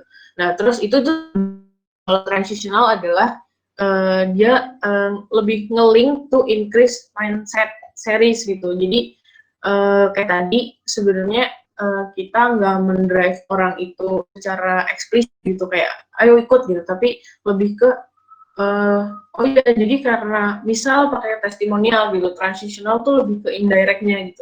Transitional lebih ke kayak mindset dia kita bangun dulu. Iya sebenarnya karena ada pandemi COVID-19 ini kita jadi makhluk individual yang lebih punya survival insting lebih kuat karena misalnya kita bisa beradaptasi di situasi apapun gitu, misalnya dibandingkan dengan orang-orang lain yang misal nggak ngalamin hal ini gitu misalnya, atau kayak kita bisa melakukan project yang semestinya face to face waktu saat kita ospek gitu kan, tapi sekarang kita melakukannya secara daring gitu, dan ini memang kayak jadi satu kelebihan buat angkatan kita gitu. Nah dari situ kita mendrive mereka buat melakukan satu action gitu. Apa sih kira-kira action yang harus kita buat gitu, dan kita juga melengkapi mereka gimana cara supaya mereka tuh nge-avoid failure gitu. Jadi kayak jangan sampai kita kasih project kemudian atau kita kasih satu acara kemudian mereka salah nangkep value, salah nangkep komunikasinya, kemudian terjadi kegagalan di situ gitu. Jadi kita harus avoid failure dengan cara kita pastikan kira-kira value dan satu komunikasi yang paling krusial dari project ini tuh sebenarnya apa sih gitu, untuk avoid failure gitu. Nah, kemudian end in success. Jadi dia reach goal by doing more of what matters. Terus kayak semacam happy ending lah kalau di filmnya gitu kan. Dan kalau di sukses ini kita ajak anggota atau peserta ini tuh bisa merasakan value yang benar-benar dia dapatkan, dan dia bisa nge-solve problem di awal yang memang di state, dan memang kita nggak gagal buat menangkap problem itu gitu loh, dan memberikan guide yang betul, memberikan tools yang baik, dan juga planning yang terstruktur, dan memang misal kayak tadi different, terus inovatif gitu kan, jadi mereka bisa lebih berkembang juga gitu loh di sisi ranah kreativitasnya gitu. Oke, jadi kalau ngomongin soal branding sih itu gitu. Jadi kalau misal kalian mau diskusi lebih lanjut sama gue, nggak apa-apa banget. Jadi kita bisa bikin satu value bareng-bareng gitu ya. Atau mungkin memang mau cari guidance yang lain juga nggak apa-apa gitu. Nah terus karena ini kan kita ngobrolin tentang brand story banget ya. Nah ini gue pengen disclaimer nih. Jadi kalau ini kan konteksnya kita organisasi kan. Nah, dari yang gue baca, kalau kalian tahu Simon Sinek yang terkenal dengan Golden Circle-nya itu kan, yang what, how, why kan, yang pokoknya yang terakhir tuh why gitu. Nah, dia juga ngomongin nih tentang transformational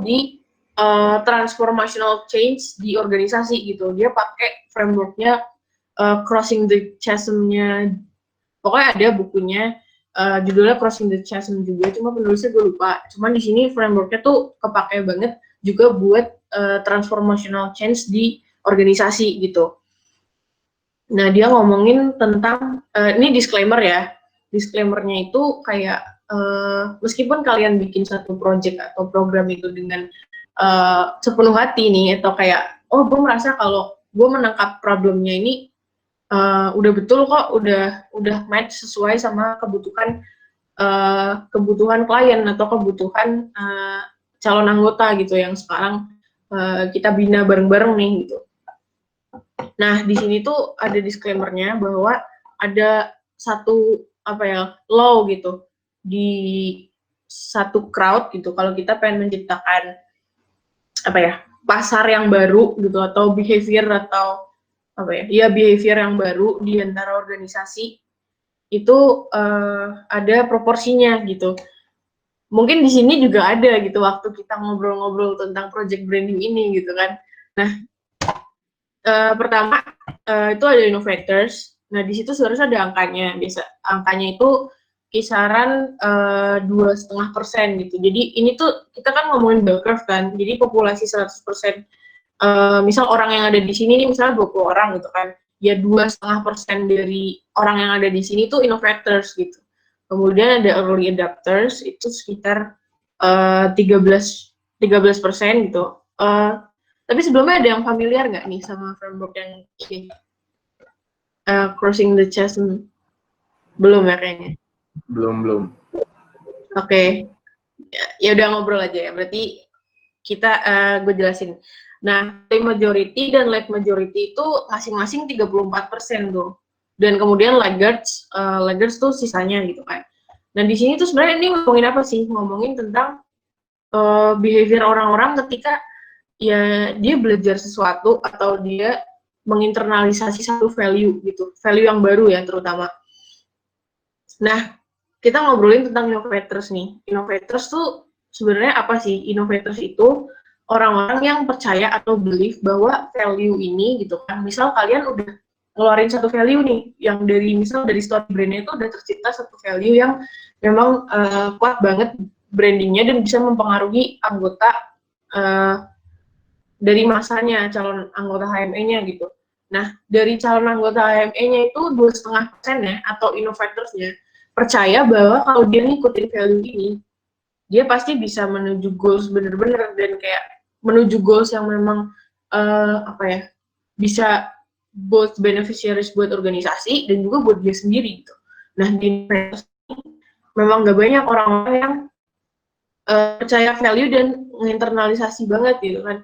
Kalau misal kita apa ya, contohin innovators ini tuh dia kayak orang-orang yang excited parah gitu. Kalau misal dia belajar sesuatu, terus kemudian dia internalisasi bener-bener dan dia aplikasiin bener-bener, simply karena dia percaya value itu bisa beneran solve their problem gitu kan.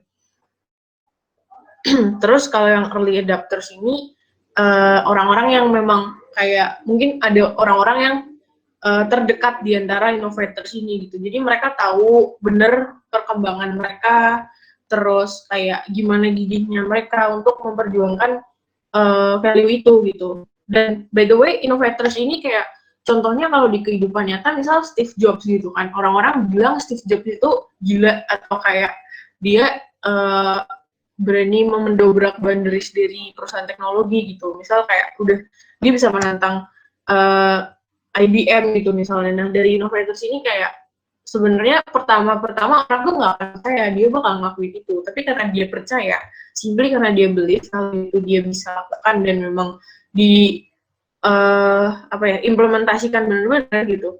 Jadi dia mendrive orang-orang di sekelilingnya juga buat ikutan apa ya, buat ikutan jalankan apa yang dia yakini gitu loh. Nah di sini tuh early adapters biasanya.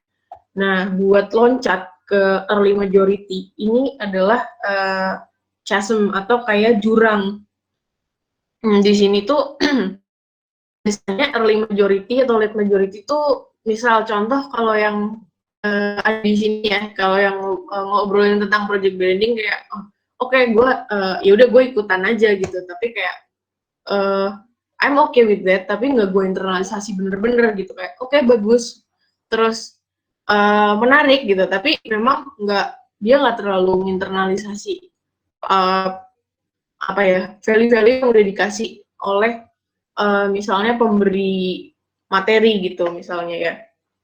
Nah, ini innovators dan early adopters itu biasanya mereka membuktikan terlebih dulu bahwa kayak value yang itu beneran works gitu loh. Nah, baru ketika mereka bisa nge-prove value itu gitu kan, itu tuh bisa influence ke seluruh organisasi dan mungkin keluar organisasi juga. Jadi dia bisa menarik early majority, late majority, dan laggards ini gitu buat buat ngelakuin hal yang sama gitu loh dengan dia gitu kan. Kayak contohnya sekarang misal nggak banyak orang-orang yang ngebangun bisnisnya sendiri gitu kan. Nah begitu ada bermunculan startup unicorn gitu, jadi orang-orang sekarang mulai mindsetnya bikin startup, bikin apa namanya,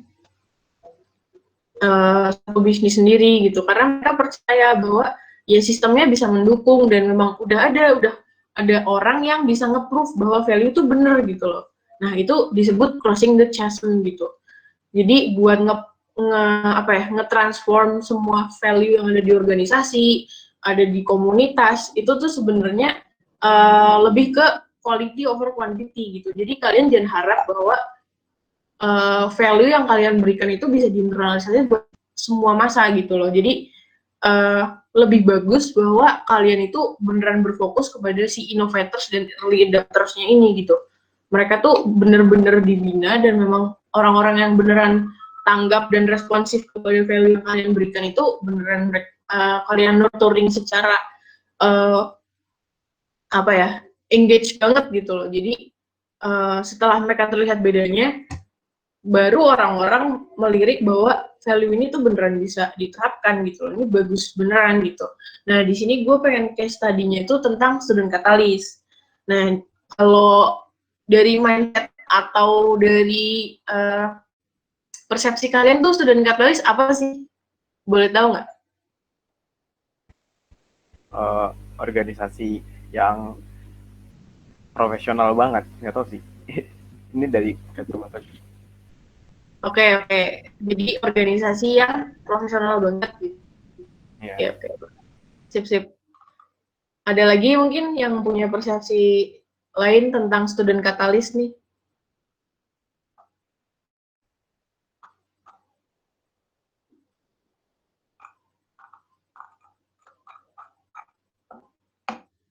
Ada mungkin?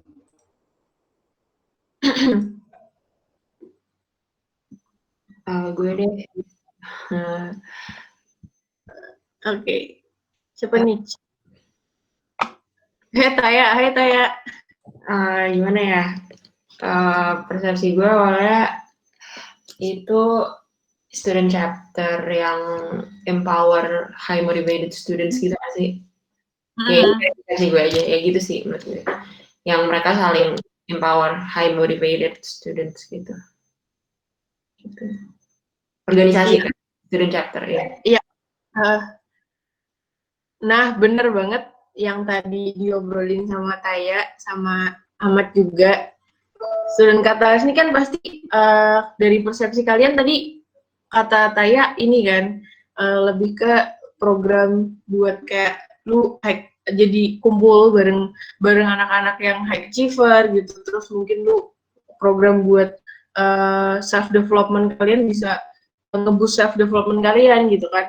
Nah, itu bener banget gitu. Nah, tapi questionnya sekarang kayak gini nih. Sebenarnya apa sih yang bisa bikin student katalis tuh jadi kayak gitu? Sebenarnya awal mulanya apa gitu kan? Nah, gue pengen ngasih tahu. Jadi student katalis itu kan gue juga terlibat di situ waktu TPB gitu ya. Nah, setelah gue observing itu sama sebenarnya case di sini sama kayak crossing the chasm itu tadi. Student katalis itu kenapa mereka bisa dipersepsikan jadi kayak sekumpulan anak-anak yang high achiever gitu, terus mereka bisa nurturing each other gitu kan, dan value-nya emang terus-terusan nggak apa ya, nggak lekang oleh waktu gitu, dan orang-orang memang mempersepsikan itu kualitasnya kayak kualitas ya buat tempat orang-orang high achiever gitu loh, secara batch demi batch gitu kan. Nah, kalau diteliti, student katalis itu kan didirikan kalau nggak salah sama anak HME juga, Kareza kan namanya. Kalau kalian tahu, jadi student katalis itu Kareza yang diriin. Terus student katalis itu dari batch pertama dia itu ngajakin mapres ITB gitu, mahasiswa berprestasi di ITB, orang-orang yang bisa mungkin professionally itu mereka bisa apa ya, bisa udah melek batu tentang dunia profesional dan mungkin ya tadi high achiever gitu. Nah, dari situ tuh kalau dari analisis gue ya, student katalis tuh bermula dari mereka ngumpulin innovatorsnya dulu gitu, early adoptersnya dulu, baru mereka bisa crossing the chasm gitu. Jadi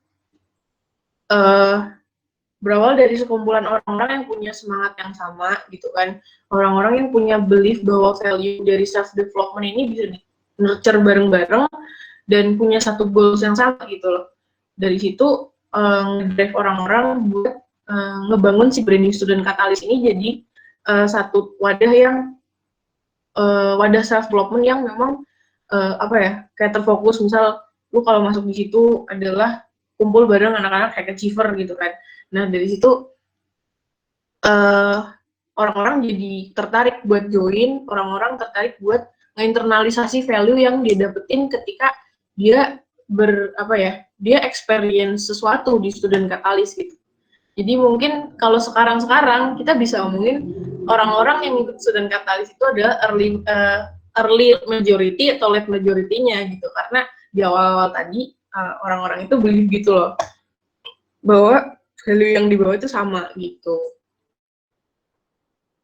Nah, sampai sini ada yang mau nanya nggak kira-kira?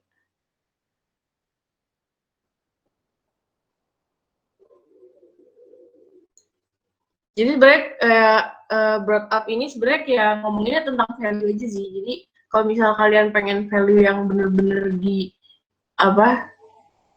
didalami sama peserta kalian gitu kan, di internalisasi itu ya mungkin caranya tuh kayak gini gitu untuk meningkatkan engagement gitu kan. Jadi lebih kayak nge-attract orang-orang buat believe satu value karena simply udah ada proof-nya value ini tuh terbukti berhasil buat nge-solve problem dari orang-orang yang ada di organisasi gitu. Oke, mungkin ada pertanyaan. Nah, terus tadi mungkin gue lanjut dulu ya. Di sini kan gue disuruh ngomongin tentang gimana sih cara brandingnya during pandemic ini gitu kan. Sebenarnya balik lagi sih, kayak kalian pasti familiar kan sama hierarkinya Maslow gitu, hierarki kebutuhannya Maslow gitu, Maslow hierarchy of needs. Di sini gimana cara kita bisa engage bareng peserta, bisa ngasih value yang memang benar-benar berdampak buat mereka. Ya pasti simply kita bisa ngasih value yang benar-benar mean to them gitu, karena di masa pandemi ini kan mereka pasti mungkin ada beberapa kebutuhan mereka juga tidak terpenuhi kan, kayak misalnya mereka kebutuhan buat bersosialisasinya jadi kurang, atau self actualizationnya jadi kurang. Nah dari situ kalian bisa ngedrive value, misal kalian setelah interview atau setelah kalian tahu bahwa yang masa ini kayak gini gitu kan, ya kalian mencoba bikin nge-shape value itu sesuai dengan kebutuhannya dari hierarchy of needs ya mereka, dimana dari value ini tuh mereka bisa mencapai puncak hierarchy of needs ya mereka, yaitu self actualization gitu. Mereka tetap bisa kok jadi mengaktualisasikan diri jadi mahasiswa, jadi anggota HME ketika mereka masih ada di fase ini gitu loh, fase work from home gitu kan. Balik lagi ke Maslow hierarchy of needs-nya. Terus ini adalah brand citizenship-nya. Jadi sebenarnya di sini bukan kayak merely acara doang gitu loh. Kalau dalam satu project gitu ya, dalam masa pandemi ini sebenarnya yang dibutuhkan itu bukan sebagai kayak tadi monolog, tapi lebih ke dua arah, brand citizenship. Jadi brand yang kita bawa, value yang kita bawa itu bisa diinternalisasi, dan itu kayak ngasih feedback secara indirectly gitu ke kita gitu. Jadi kita bisa punya audience value-nya gitu kan. Jadi brand pool-nya itu dari audience value-nya sebenarnya. Ini gue ambil dari Forbes ya. Jadi di sini gimana cara brand itu bisa resilience di masa pandemi COVID ini gitu.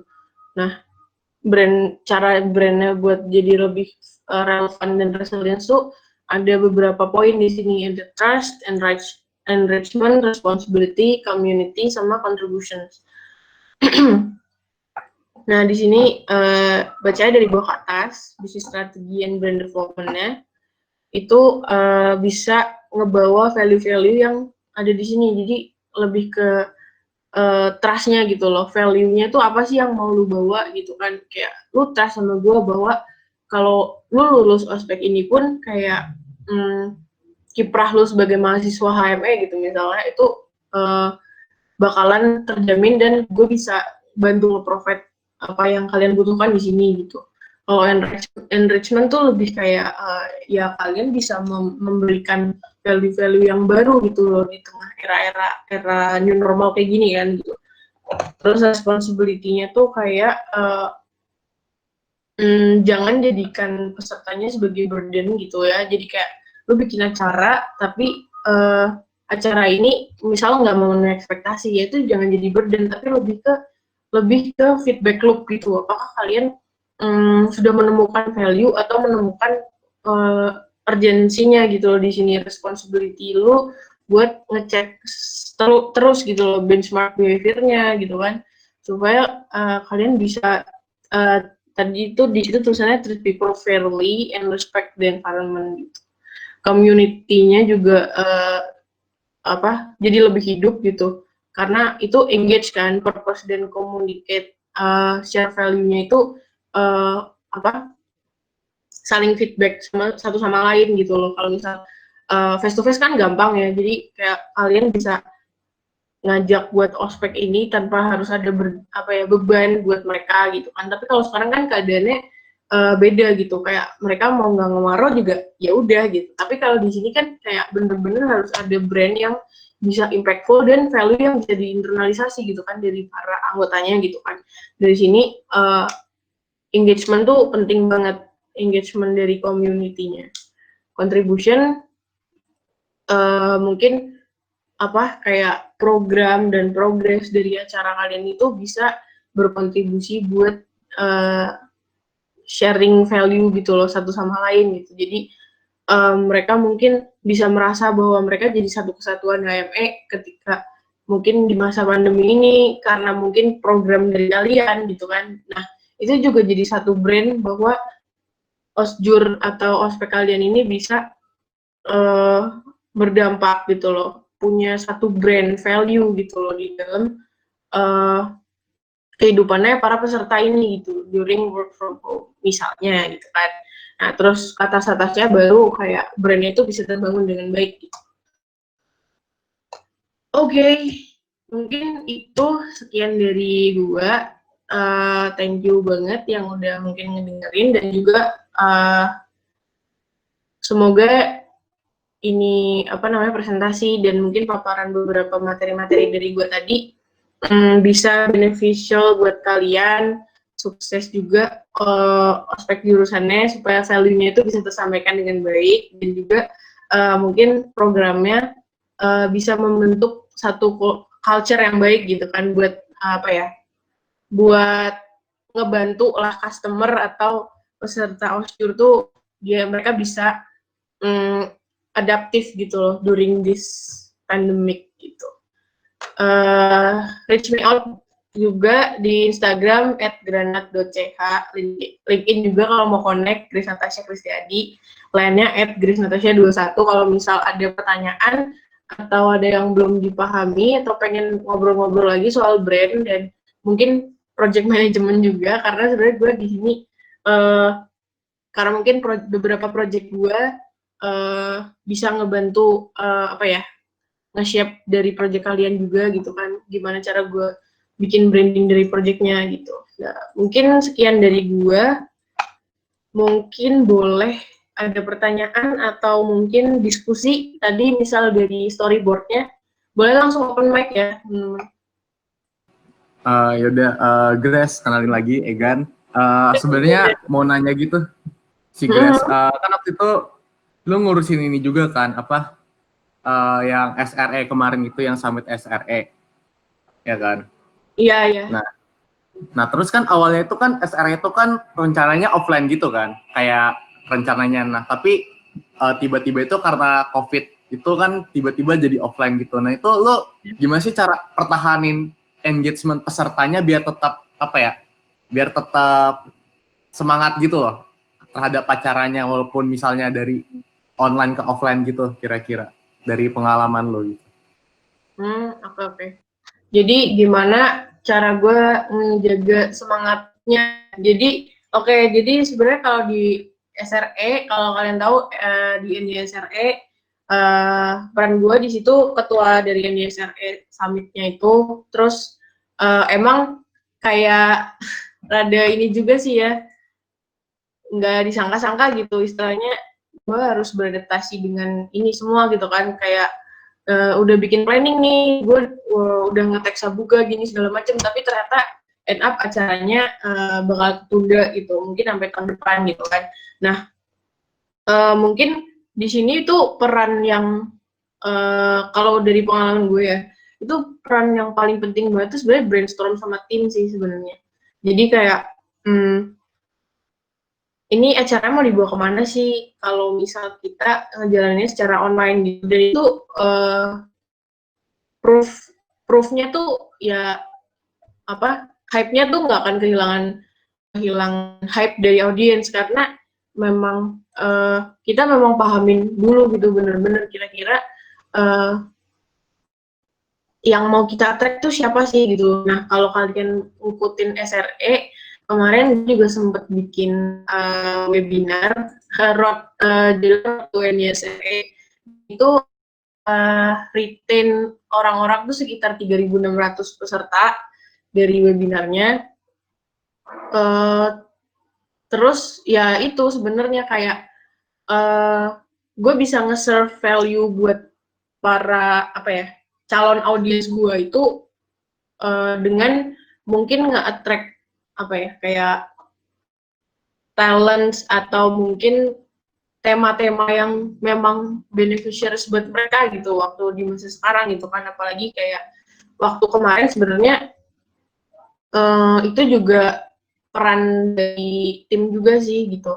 Jadi gimana cara gue bisa tetap keep up semangat dari timnya itu sebenarnya balik lagi ke awal yang tadi gue ngomongin brainstorm gitu kan. Selain kita, karena ini kan butuh marketing kan kalau dari aspek jurusan, karena marketing dari tagline atau cara-cara ajakannya juga itu memang harus dipikirin gitu. Tapi yang paling penting adalah brainstorm sama teman-teman gitu. Karena teman-teman yang ngejalanin event ini tuh sebenarnya kalau kita ngobrol brainstorm bareng-bareng itu kita jadi punya rasa kepemilikan dari acara ini gitu loh. Jadi dia bisa ngerasain dari sudut pandang manapun tentang acara atau event ini gitu. Gitu sebenarnya. Apakah menjawab, Ega? Oke. I see. Begitu sih sebenarnya untuk lebih semangatnya ya. That's why kan tadi dari awal juga gue ngomongin tentang engagement-nya itu gimana story ini jadi bagian dalam satu brand value, satu project gitu loh. Karena memang kayak inisiatif, engagement, dan ngobrolin bareng-bareng satu ide itu penting banget setelah kita mungkin tahu ya pain problem dari customer atau audience kita itu apa gitu. Gitu. Oke, makasih guys. Oke, mungkin ada yang mau nanya yang lain?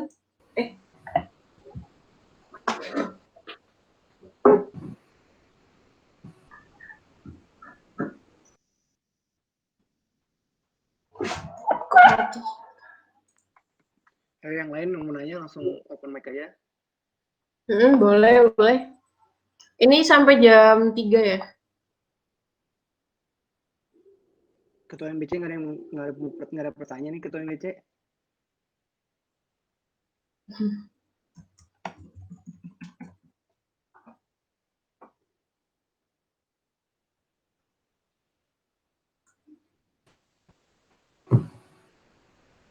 Ada yang mau nanya mungkin?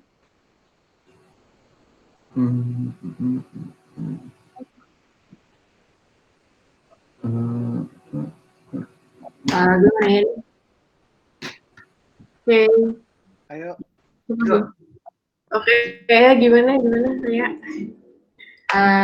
Jadi sebenarnya kan kalau misalnya materinya tadi udah dipaparin sebenarnya bagus banget ya. Nah, cuma kan kalau misalnya dari pengalaman lo kan rata-rata emang project yang dibikin itu kan di mana ini benerin aja ya kalau misalnya salah. Maksudnya target customer-nya tuh emang secara volunteering mereka daftar gitu kan. Nah, cuma kalau misalnya di sini kan ambil case-nya emang kalau dari kita ini kan osjur gitu ya. Osjur yang sebenarnya kalau dari HME itu wajib sih iya, cuma balik lagi kan ini ke merekanya gitu kan. Apalagi itu kita pengen mereka juga involve gitu di sini. Nah, gimana sih caranya? Tadi kan lo bilang kayak ada kita gimana ya untuk ngajak itu salah satunya kan kita direct langsung lah ke mereka.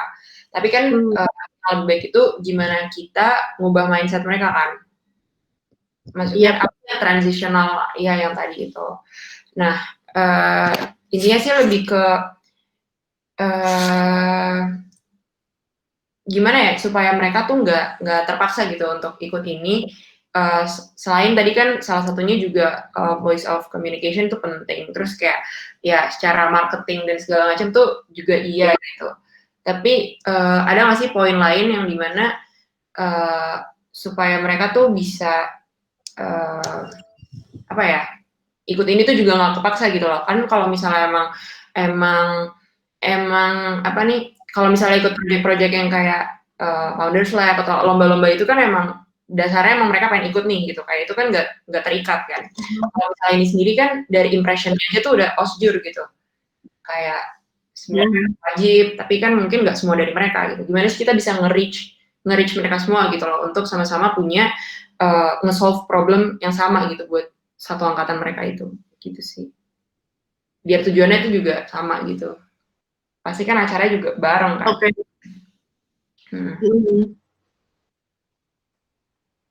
Oke.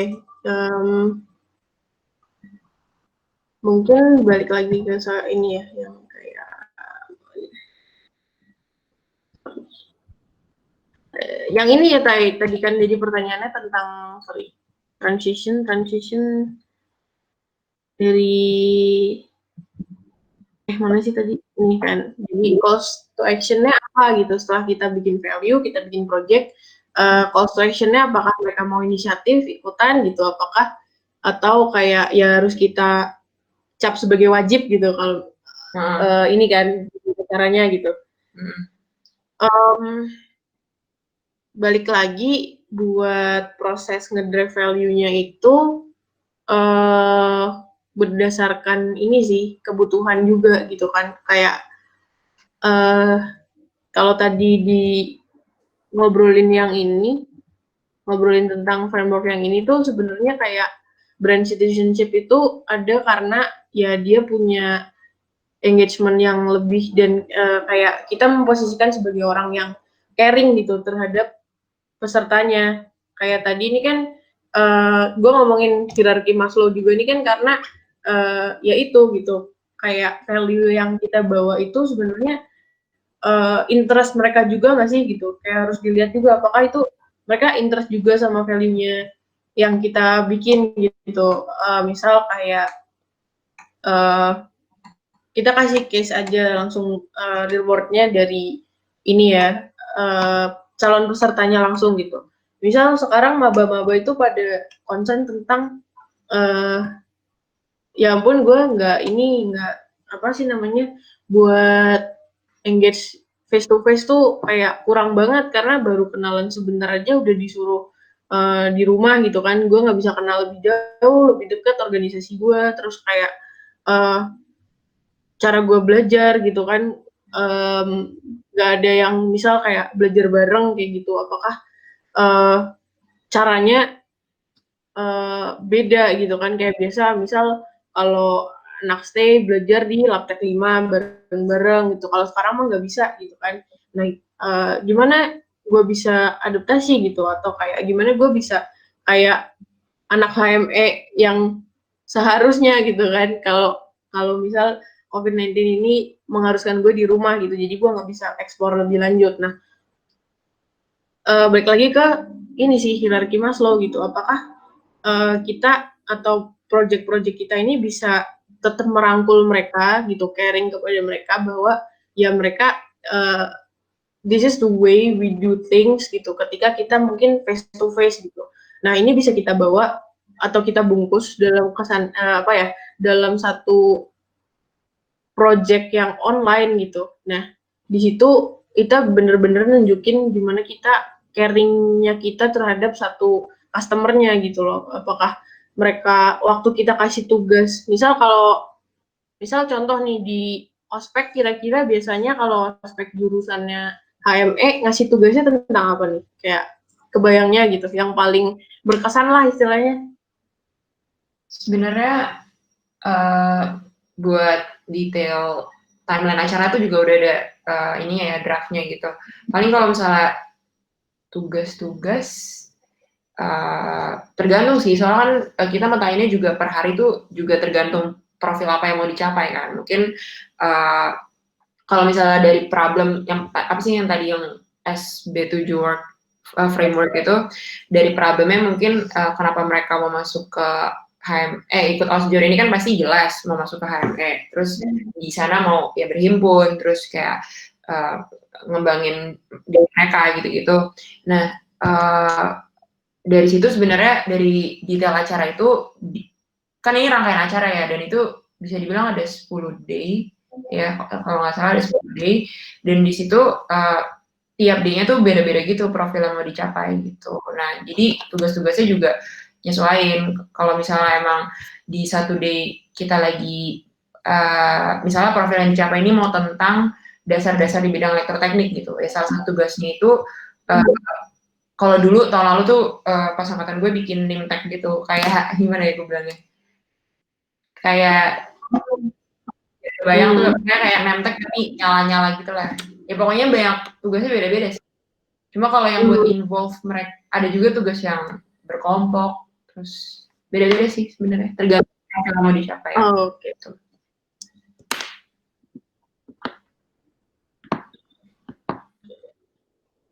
Kalau kontennya sendiri gitu kayak misal ada yang berkaitan dengan mungkin ada nggak kayak biasanya di ospek offline nih, tapi karena dibawa online jadi sebenarnya kesulitan nih buat internalisasi nilai waktu biasa kalian osjur offline gitu misalnya.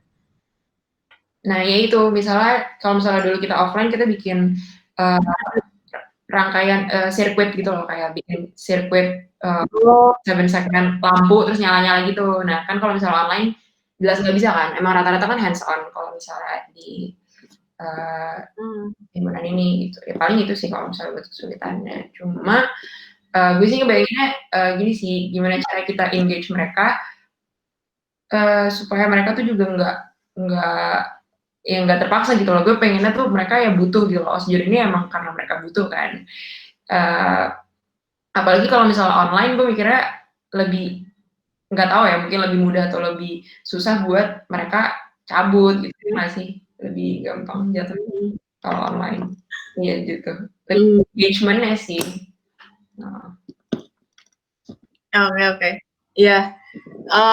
Oke sih, paham sih. Jadi mungkin tadi concernnya kayak gimana sih caranya biar kayak peserta tuh beneran engage dan merasa bahwa programnya yang di serve di MBC ini beneficiaries gitu kan buat mereka. Nah, mungkin ya dari kalau dari perspektif branding yang tadi gue bawain sebelumnya, jadi kayak value dari engagement tuh sebenarnya ada karena tadi ini kan kalau di dalam proses yang dari proses yang ini, yang SB7 framework ini, sebenarnya kan di situ ada meet a guide dan give them a plan kan.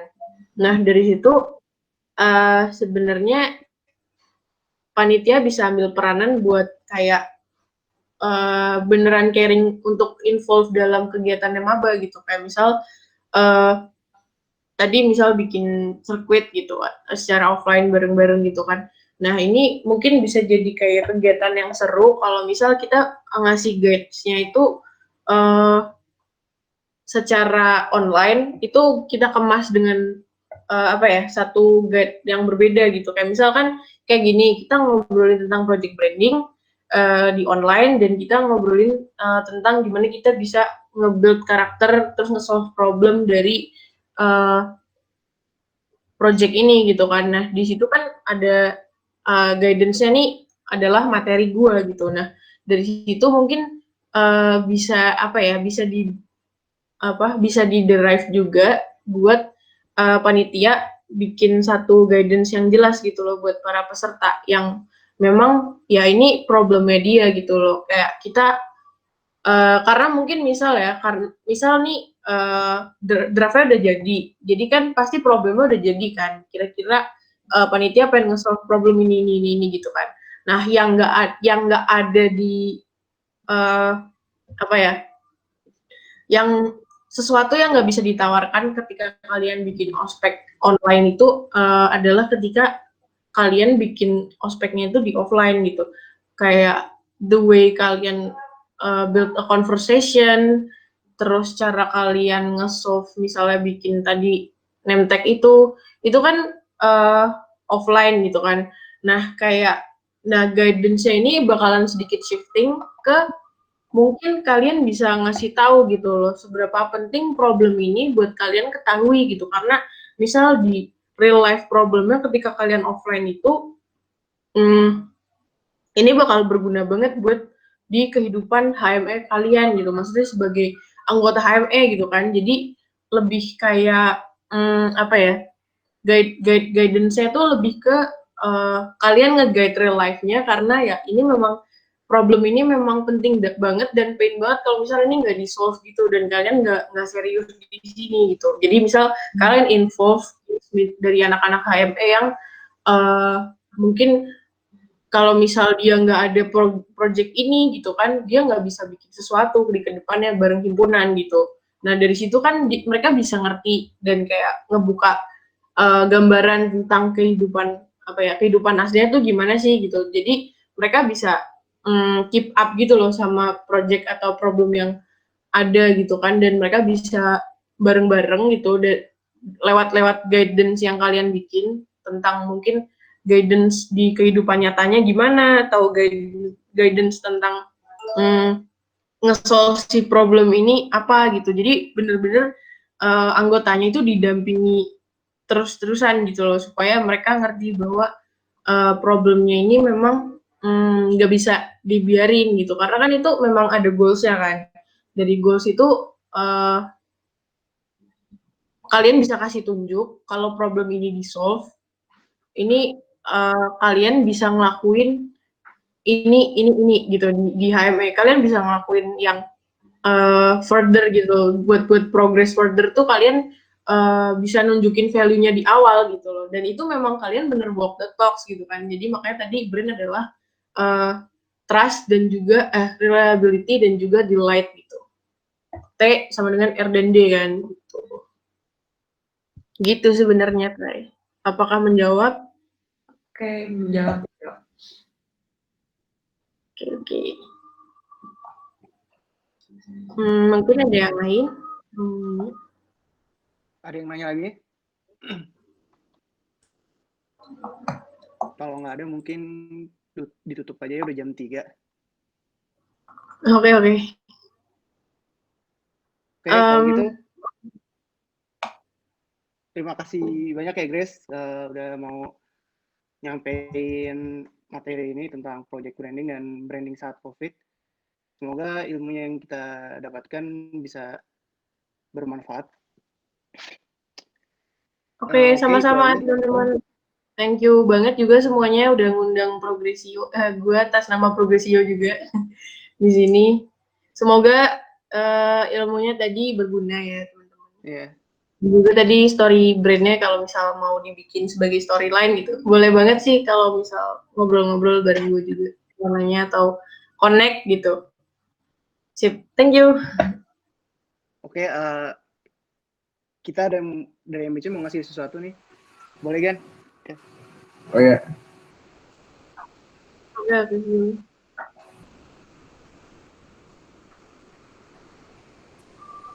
Udah kelihatan nggak? Ya. Ya ini Grace ada sertifikat mungkin nggak bisa dikasih secara offline dulu soalnya masih COVID gini, mungkin dikasihnya lewat online dulu. Jadinya makasih banyak ke Grace dan progresnya udah ngasih materi ya, kasih banyak. Nanti bakal dikirim lewat line. Thank you ya.